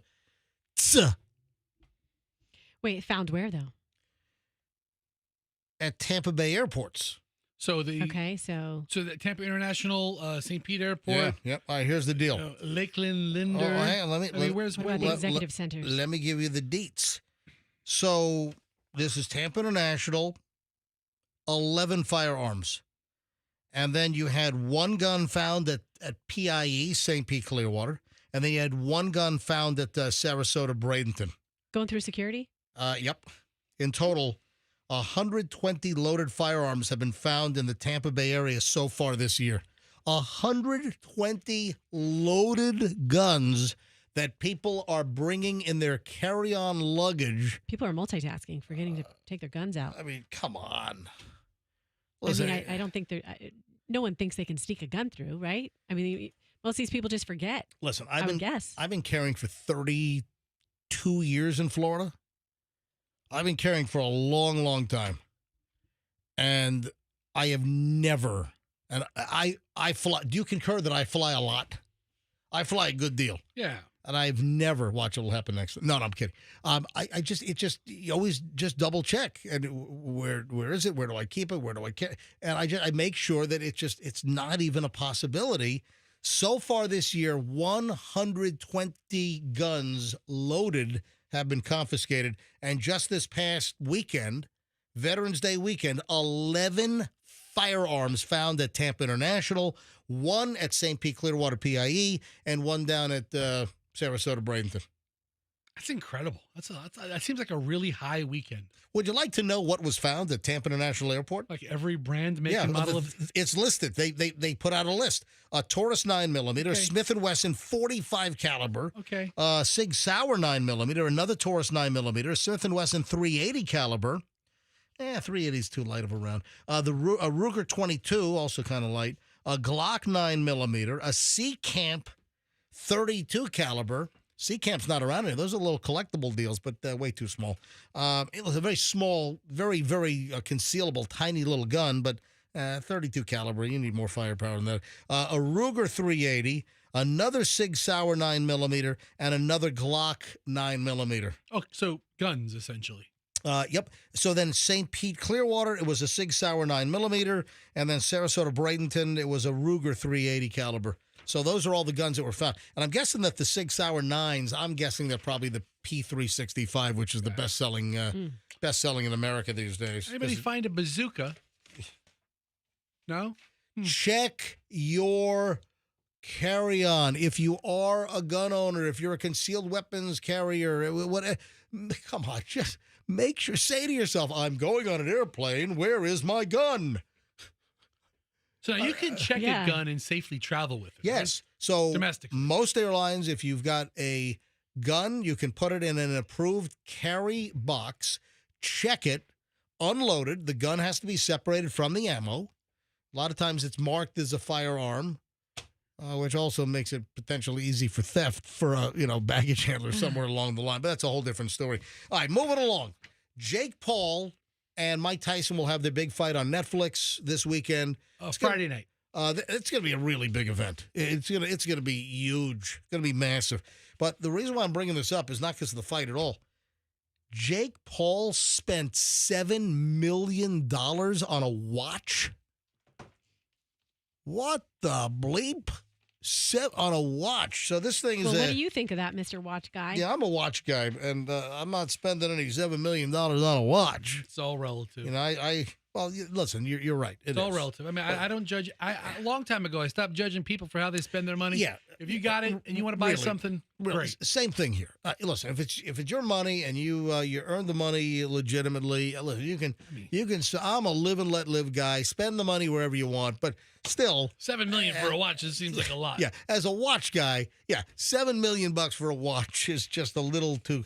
He bought a Jacob and Company, which Jacob and Company, I don't consider them to be, in the upper echelon of watch manufacturers. Listen, hey. What about Swatch? Listen, they make some. Swatch Group makes some nice stuff. All right, so here's the deal. It's a diamond encrusted. I mean, this watch is insane. It's not my style. I mean, this is not a watch that I'm interested in. Oh, you'd look good in it. No, no. No. That's ridiculous. That's all diamonds. Yeah, it looks like it's also a tourbillon, which is a very big complication. So it looks like it's a Jacob and Company tourbillon. I don't know if it's a double. It looks like a single. And it tells time, you say? It does. I mean, this is just too heavy. It's too gaudy. I would, first of all, I don't have any intention of spending $7 million on a watch. But listen, he can do whatever he wants. $7 million watch. Why don't you wear that during the match and maybe Mike Tyson can hit it and bust it to hell? Diamonds flying all over the place. Yeah, that's a lot of money. I got some bad news for Froggy, and then Roxanne, I'm disappointed in you. All right, so this is a double. We just this is deja vu. We just did this in the last segment. You said I've got bad news for Froggy, and then Roxanne, I've got a disappointment with you. Okay. Yeah. So this is a redo. Let's do it again. No. Hold on. new material or same tone? No, new material. This is new material. All right. Listen, don't get all defensive. New material or same tone material? Don't get all defensive. She's Calm now down. categorizing our material as tonal. I'm asking the questions to set this up properly. It sounds vaguely familiar to what we just did in the last segment. All right, so we had bad news for Froggy about an hour ago, whatever it was, about Dave Coulier He's been diagnosed with stage 3 cancer, non-Hodgkin's lymphoma. Is that something you can recover from? I don't know. Yeah, I think stage 3. I think you can. Okay. You know, non-Hodgkin's is the worst form, to the best of my recollection. So, listen, I hope he pulls out. And look, I just said that, listen, Froggy is a big Full House fan. First, he lost Bob Saget. And now, Dave Coulier is on the ropes here. We hope he recovers. So, more bad news for Froggy. Do you know what it is? Sequels, I should say, because we had the Top Gun sequel from the 80s. Then we're having Days of Thunder from the 80s. Yeah. And then Gladiator. Did you hear that there's a second Gladiator coming out? We talked about that yesterday. Yeah, starring Denzel Washington. Yes, Were you exactly. with us yesterday? Yes. Yeah. Gotta get back in time. Yeah, so I saw this on TMZ. Back to the Future fans asking if there'll be another installment, the 4th episode, but Bob Gale told TMZ that Back to the Future fans and Universal Pictures can stop wondering and definitely stop asking. There will never be a 4th film. So is Bob Gale the writer? Did he write...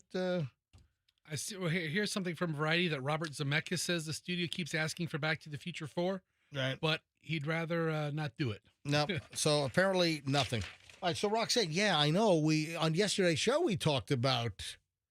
Yeah, I know. I was reminding Gladiator us. 2. Oh no, it just sounded like the way you phrased it. I was talking to the audience. Okay. Have you heard Gladiator 2? All right. No, because we took time out yesterday to mention that the buzz and the reviews on Gladiator 2 and Denzel Washington's performance is actually very good. Yes. So a good buzz on the movie. All right, now on to my disappointment with Roxanne. Wah, wah, wah. Roxanne sent me an item last night, sent me a prep item. And it's about the sexiest man alive. This is the new People magazine's sexiest man alive. He's been chosen. But there's a story going around that People magazine had 2 other choices before the 3rd was selected. And Roxanne, in her little ramp up to the link that she sent me, says, I don't know who these other 2 people are. I glanced at him. I don't think I do. No, come on, really? All I knew was the one they. Yeah, no. Oh, come on. No, I don't know So these people. hold on, I didn't see the list. I saw who got chosen, the guy from The Office. Yeah, so John Krasinski. And I think he's now like the new. John Krasinski has been named People magazine's sexiest man alive. Yeah, legit. I don't know these 2 people who they. Well, that's named. why I'm saying Yeah. I'm disappointed in you. How do you not know? Who are they? Did you might not know the names, but did you even bother to look up their pictures? No, I didn't. Well, because I listen, wanted to be surprised today. I need you to get a little more thorough. Who are the names? Okay, ask Fester. Yeah, the if you names don't and know see if the they- names, that's see- it. I mean, okay. Like I probably Like I know who John Krasinski. Yeah, no, I can't say neither. Krasinski. Krasinski. The Unabomber, Krasinski, right? John Krasinski. Krasinski. Yeah. Like the Unabomber. No, that's Kaczynski. That's what I said, No, Kaczynski. No, he's Krasinski. The Unabomber is Kaczynski. That is too close for comfort no, it's not. for me. No, it's All right, not. so you have the good-looking Unabomber guy. All right, so John Krasinski was the 3rd pick, but he is the sexiest man alive because Glenn Powell and Pedro Pascal said no. Oh, so they asked them first. I guess so. Because you got to have cooperation. You got to do the photo shoot. And if you don't want to do it, there are some, yes, over the years, there are some that have turned down the so-called sexiest man alive. Some see it as a curse and, kind of cheesy, just, supermarket checkout stand fodder, Yeah, in this, era of awareness and self-awareness, it does seem kind of dated to even have this title. Yeah. But John said, self-aware? yeah. What do you mean? All right, so Glenn Powell, you don't know who Glenn Powell is? Look what, at MJ? I his just picture. looked him up. I recognize his face. That's but what I'm you know saying. what? I'm looking at his IMDb's and I haven't seen a lot of He these was things. in that he's Top done. Gun Maverick. I just was gonna say he was in Top Gun. He was so in that's the new one Top I recognize. Gun. Yep, Okay, that's one. So he was in a movie. He was in a movie that I saw in the theaters, 2 years ago. Right. Okay, big deal. That's really, but his face looks familiar He to me. started his career in Spy Kids 3D. What's the matter with you? Again. I Okay, and couldn't then- tell you a thing about that guy. Now, Pedro Pascal, I know Because I'm a fan of The Mandalorian. Yeah. Oh, I know him. I definitely know him. I know that face. Also, a lot of people are familiar with Pedro Pascal. He was in Narcos. Yes. An amazing series on Netflix. He was in, I don't think he was he in the first season of Narcos, or did he come in the second? Anyway, Pedro Pascal, he's the Hispanic dude, and he's fantastic. This guy is great. You know, he was also in that, the wine commercial for a long time. What was the Casa Diablo, Casa, you know what I'm talking about? Yeah, he was also in Game of Thrones. That's a big one. Casallerio del Diablo, featuring Pedro Pascal. So he also is on a kick-ass Corona commercial right now that's airing. Yeah. But yeah, okay. The Sexiest Man Alive. Oh, he was Game of Thrones also. Yeah, that's what I just said. Oh, did you? I'm sorry, I was looking at something else. Yeah. So Mandalorian, Game of Thrones, Narcos, you know this guy. So Roxanne, so you know who he is. I know their faces, but when I see their names, their names don't mean anything But that's to me. where you just look it up and say, well, hold on, why is it? I just gave you my first reaction. Like, hey, Okay, so hold on. I see these two guys. I don't know who they are. Am so I I'm the glad only John, one who yeah. thinks of actors like I do songs? I don't care who sings songs. Yeah, I'm You just care like, about the who movie. sang this song? I don't know. Who's the drummer in this band? I don't know. I don't care. You know what it is? If you would have said The Mandalorian turned down The Sexiest Man Alive, I was like, oh, that guy. Whoa. You know what it is? And think about this when you watch movies. So I told you that Netflix show we watched over the weekend, The Perfect Couple. Right. And there's a girl in that movie, like the star of the movie, along with Nicole Kidman. And Doug was like, oh, you know who she is? I couldn't figure it out. He's like, she was the one in that Netflix movie we loved, blah, blah, blah. You've got to see someone in a movie 2 times. You got to see someone 2 times before they make an impact on you. That's the rule.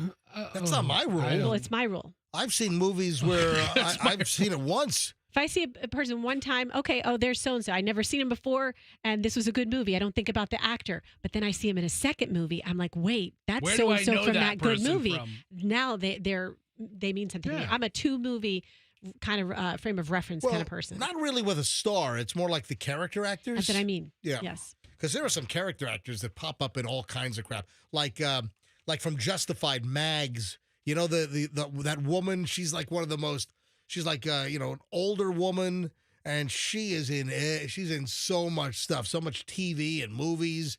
She's like she's like a total go-to, sometimes rough and tough, female character actor. You know what I'm talking about? Yeah. No. Oh, come on. I mean, go to Google quickly. Just go to Google.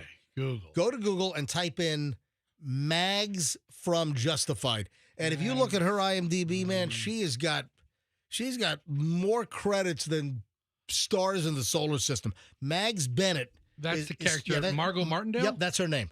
Look at her. You know who she is. Yeah, look she's at her. kinda like yeah, we've seen her. Oh, she's in everything. Her name is Margot Martindale, and she's in I mean, I can't even remember how much stuff she's in, but it's nonstop. I mean, you look at her filmography, it's out of control. She's 73, and she's great. She's fantastic. All right, moving along. Do you guys want to hear the Get Low Mark Zuckerberg rendition? Hold on. Get Low. The song? The rap song? Yeah. Is that a Little John song? Yeah, it's a dedication to his wife for their anniversary or something. Mark Zuckerberg and T-Pain did a cover of Lil Jon's Get Low. I mean, Lil Jon. Do you really want to hear this, anybody?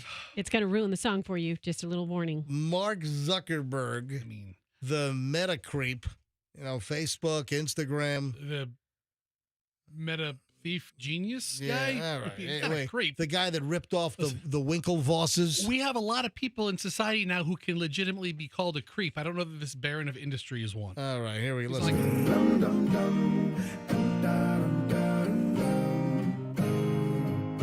369, damn, you're fine. Hoping you can sock it to me, baby, one more time. Get low, get low, get low, get low. Get low, get low, get low. They've got Zuckerberg auto-tuned. Do you hear it? From the You hear it? No. Till sweat drops down my. Oh my God. Oh, This is great. Skeet, mother. Oh, skeet, skeet, goddamn. Oh, skeet, skeet, mother. Oh my God. This is Zuckerberg singing? This is Mark Zuckerberg singing with T-Pain. Question's been harassing me in the mind. This girl is so fine. I done come to this club about 11 times. Can I play with your panty line? Club owner said I need to calm down. Security guard is sweating me now. I got drunk and a mother threatened me now. Oh my, this is great. 369. Damn, you're fine. Hoping you can sock it to me, baby, one more time. Get low, get low, get low, get low, get low, get low. All right, I love it. It's not it's not a hit song, but he made it for his wife. Just the inside joke there between two people. If you did this for Michelle, she would love it. I probably should have warned the listeners that if you wanted to in any fashion not completely ruin and taint the original, that don't listen to that. No, that's awesome. Wow. He made it for his wife. He didn't make it to like become a musician. He's not trying to release an album. He made it as a gift for his wife. I think it's great. Oh, I have a tanning bed story you got to hear. And Fester, yeah, Fester used to be in the tanning salon business. Fester owned a South Tampa tanning salon. Little Fester fun fact trivia. What happened in the bed? I'm going to tell you next. Is it in the bed or is like? Oh, just hold on. We got a tanning salon, tanning bed issue. We'll tell, and a lot more. A lot more is coming up next on the MJ Morning Show here on Q105.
I think that Google's finally going to, after, 15 years, I think Google's finally about to rope me into having to pay like $1.99 a month for storage.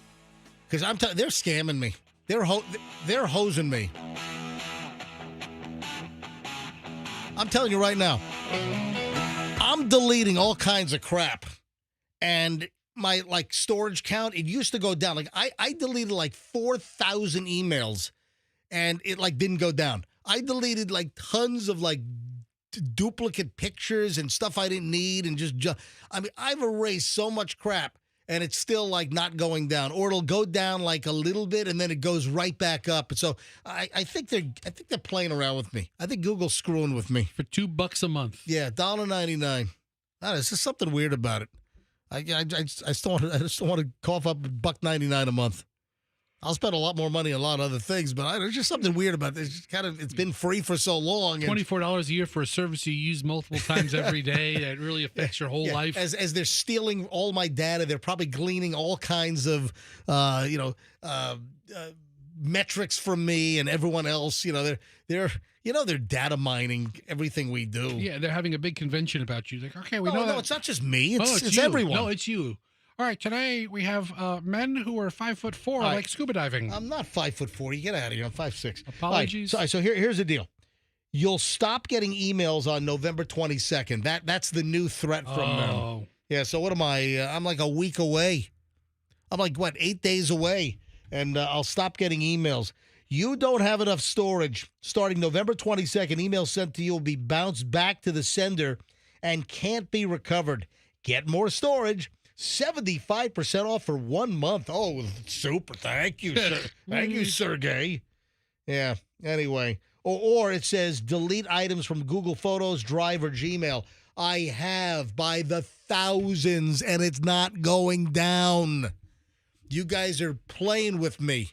I know what you're doing. You guys are playing with me over there at the Googles. Know what you're up to. Yeah. All right, Fester. Yes.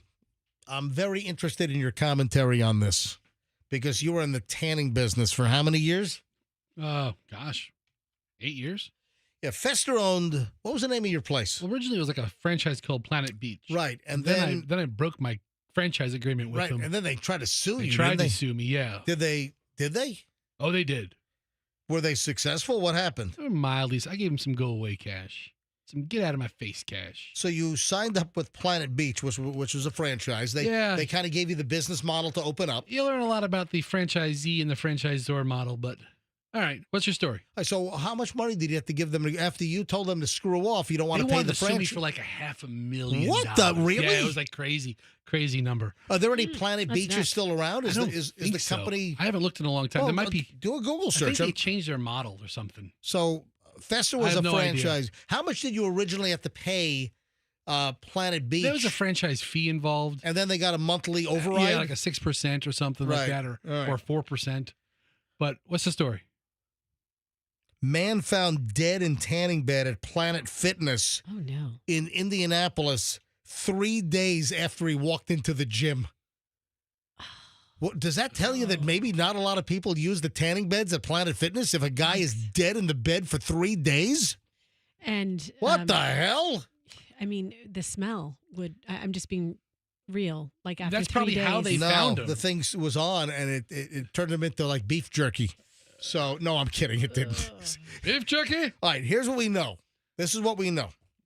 An investigation underway to determine what led to the death of a man whose body was found inside a tanning bed 3 days after he entered a Planet Fitness in Indianapolis. Just before 8:30 a.m. on Monday, the Indianapolis Metropolitan Police Department received a report of a body found at Planet Fitness. Was he like 100 years old or something? Man identified as 39-year-old Derek E. Sink. Oh, no. According to police records obtained by 13 News, Indianapolis. Do you know the news music they use over there at 13 News, Indianapolis? Let's hear it.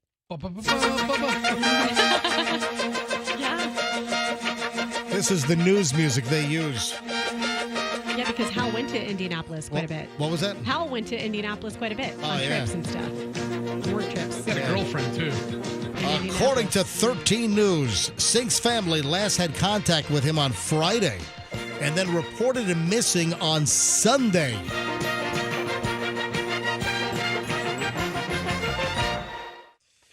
Wow. Police could only confirm that they were investigating a death at the gym, did not elaborate on the details. A woman who was at Planet Fitness earlier this week on Monday told 13 News that she and other members noticed a foul smell in the building that got worse near the tanning rooms. Again, this has to show that people don't use the tanning beds very often at Planet Fitness. So it was this guy should have been discovered like 10 minutes later. Exactly. Yeah. So, I mean, it was the weekend. Maybe traffic is down over the weekend. You know, I mean, maybe that's a reason why. I would think that some women maybe, or guys, they're going out, big date, let's get in the tanning bed and, tan on up. I don't get the whole tanning thing. I want to look like a ghost. So, I mean, but if they had a door and the door was locked, you might just touch it and, it's locked, and you might skip it. I want to look like Powder from the movie. An albino look is really good for you. But so I guess he went there. I'm reading details of this story. I mean, this is crazy. He went there that day for the first time to buy a membership. And he was with his girlfriend and daughter who went to a TJ Maxx in the same plaza. You get the max for the minimum at TJ Maxx. This guy got the max at Planet Fitness. Yeah. The max setting on the tanning bed. Max sentence. Death. They returned to the Planet Fitness. They couldn't find him. His car was still in the parking spot. Anyway, Sink's family told 13 News that he did struggle with drugs. And, so the picture's becoming a little more clear. I mean, everybody kicks the bucket at some time. All right, well, this is kind of the kicker. Yeah, what is it?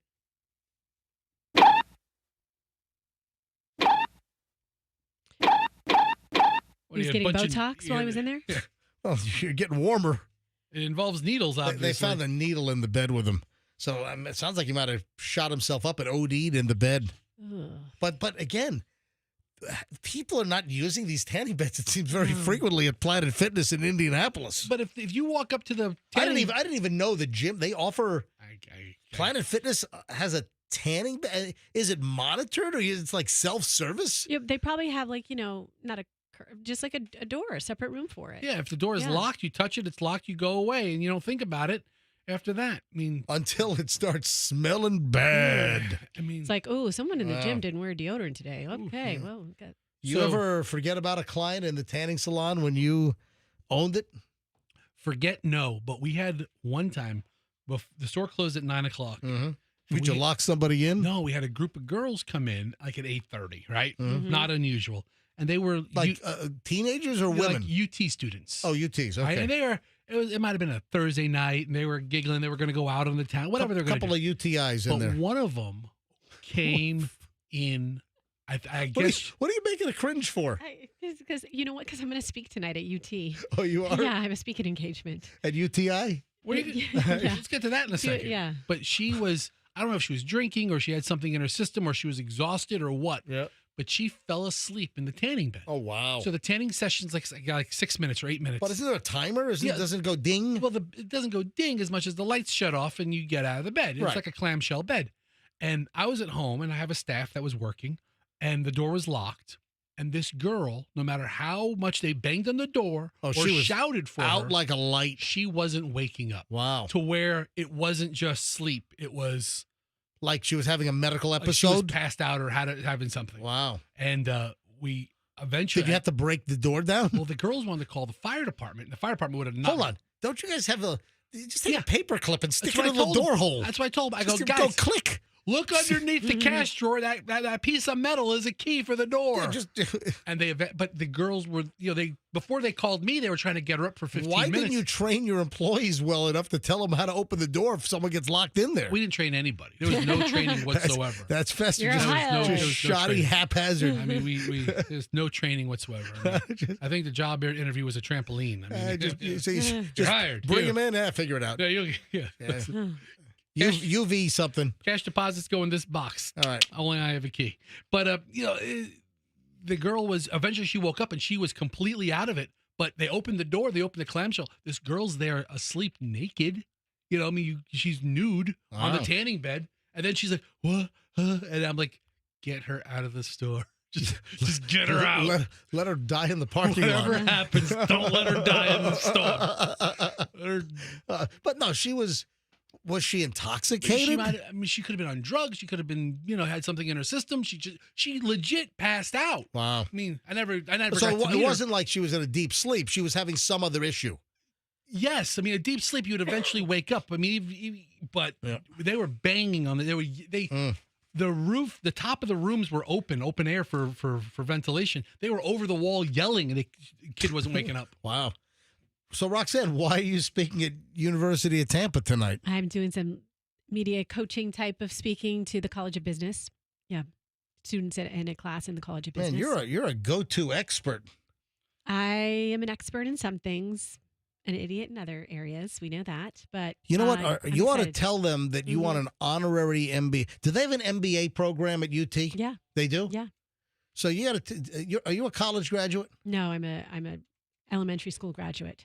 She was she had her accounting certification. Oh, that's right. I'm sorry. That's right. You have your accounting degree from USF, right? Yes. All right. So you ought to tell UT that you deserve a master's degree. All right, I'll do that. Like I deserve an honorary broadcasting degree from every university in the country. Do you really? I do. Yeah, we'll start with Oral Roberts. I mean, okay.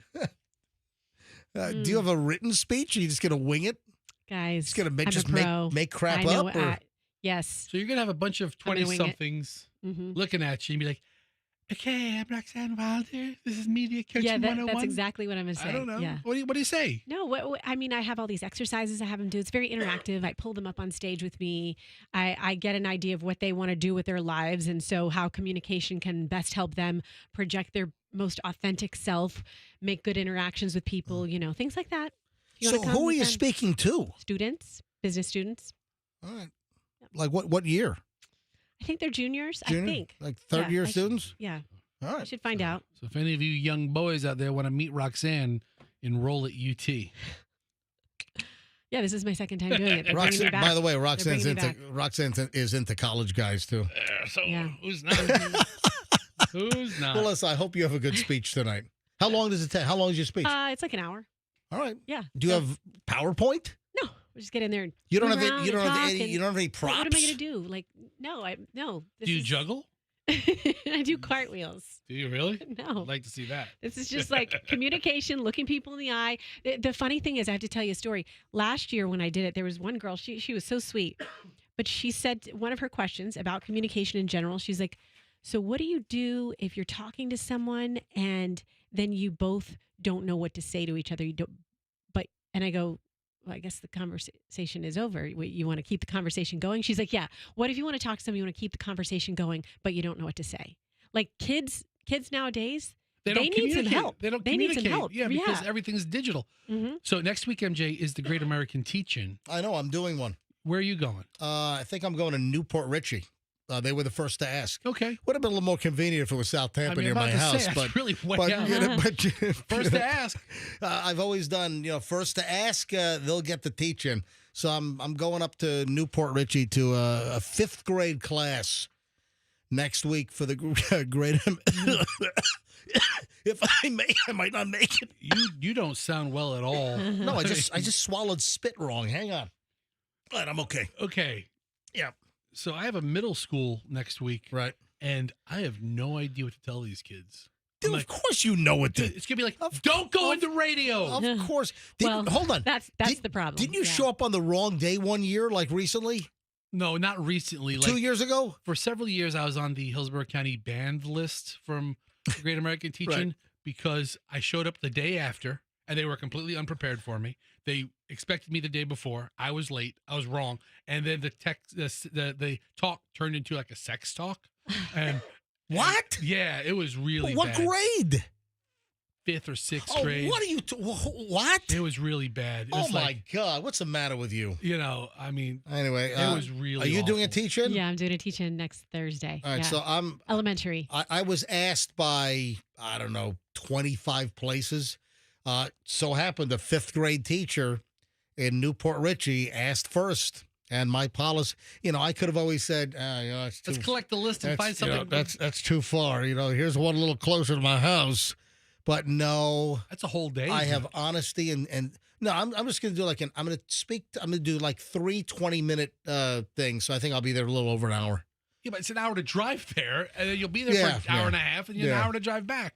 That's Yeah. a whole day. But I think, listen, I need to break in the new X5. I think it comes in today. You know what? Yeah. Do it. Let's do a school up in like Inverness. All right. Let's really open it up. I'll do a school in Levy County. That's where I'll do my great American teaching. Mhm. All right. I'm going to save this for tomorrow. This is great. I'll do, man, I'm going to save that for tomorrow. All right. Oh, you wanted to address the Michael Strahan deal. Yeah, I did. This was so odd to me. Okay, so Michael Strahan came out, apologized for not putting his hand over his heart during the national anthem. This was on Sunday, right? Yes, on Fox NFL Sunday. This was when they did Fox. They did the Fox NFL Sunday. Yeah. I think at the Naval Base in San Diego, right? Yeah, it was the big Veterans Day show. Yeah, and they set up the whole Fox News, all the analysts. You got Terry Bradshaw. You got is it Howie Long still on there? And Jimmy Johnson. Jimmy Johnson. So you got Al Roker. And you got Michael Strahan, and they were doing the national anthem, and you can see all the Fox hosts for Fox football on Sunday that they all had their hands over their heart. Right. And then Strahan was just standing there during the national anthem, just like with his arms crossed. No, I don't even think. Well, I think okay, his- but you're saying arms crossed, but clarify because it wasn't like humph. It with was your like arms crossed. Yeah, He had his hands arms clasped. down and crossed, like kind of like you're covering up your jewels. Yeah, hands clasped. His hands were clasped. Yeah, but here's the thing: like Michael Strahan is, and I've met him a couple of times, and I've heard and know people who know Did him you well. climb through that gap like a jungle gym? Climb through. She could have drove No, through. Yeah. but he is just really, really a nice, I want nice guy. to climb through that gap. So- no, Okay. I've always heard that about Yeah, Michael. fantastic person. I've always heard he's a really, really nice guy. And I just looked at this photo myself, and I was like, yeah, okay, so he didn't put his hand on his heart. I mean, I always put my hand on my heart, but I think there probably have been a few times in my life where you're so caught up with the performance that maybe you don't do that. You know, I don't know. Hold on. Does the hand have to go on the heart every time? I'm not. I don't know. I'm not a hand harder. National anthem. I'll stand there. Listen, the liver is acceptable. The spleen is sometimes acceptable. Xiphoid is acceptable.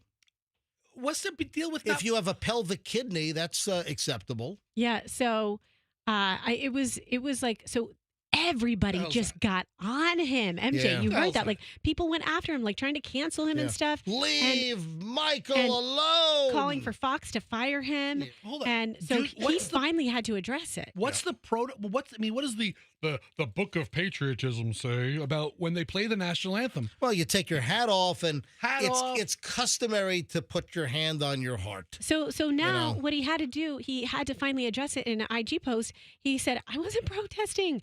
He loves the military. Yeah. His father was a major in the Army, so he grew up on a military base. It's a non-controversy. It's a non-controversy that people made such a stink over. He got caught up in the moment. Once he realized his hand wasn't on his heart, then he thought it would be awkward to then move it to his heart. It was just like one of those second-guessing things. Then he burned the American flag, and that really... Right. No, I'm kidding. He did not. Leave Michael Strahan alone. He's a sweetheart. Listen, what's the flap with the gap? Okay, leave it alone. Yeah. All right.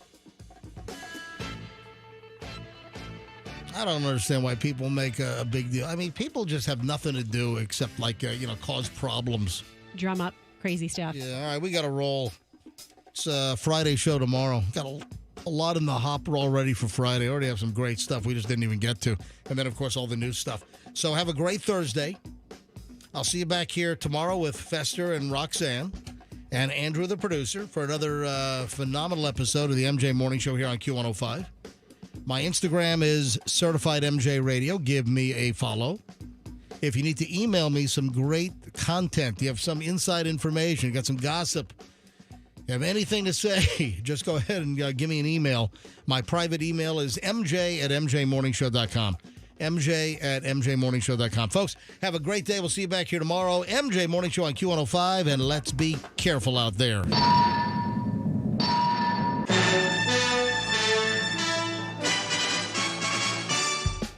Download the app now. Get the Q105 app and listen to us anywhere. Powered by...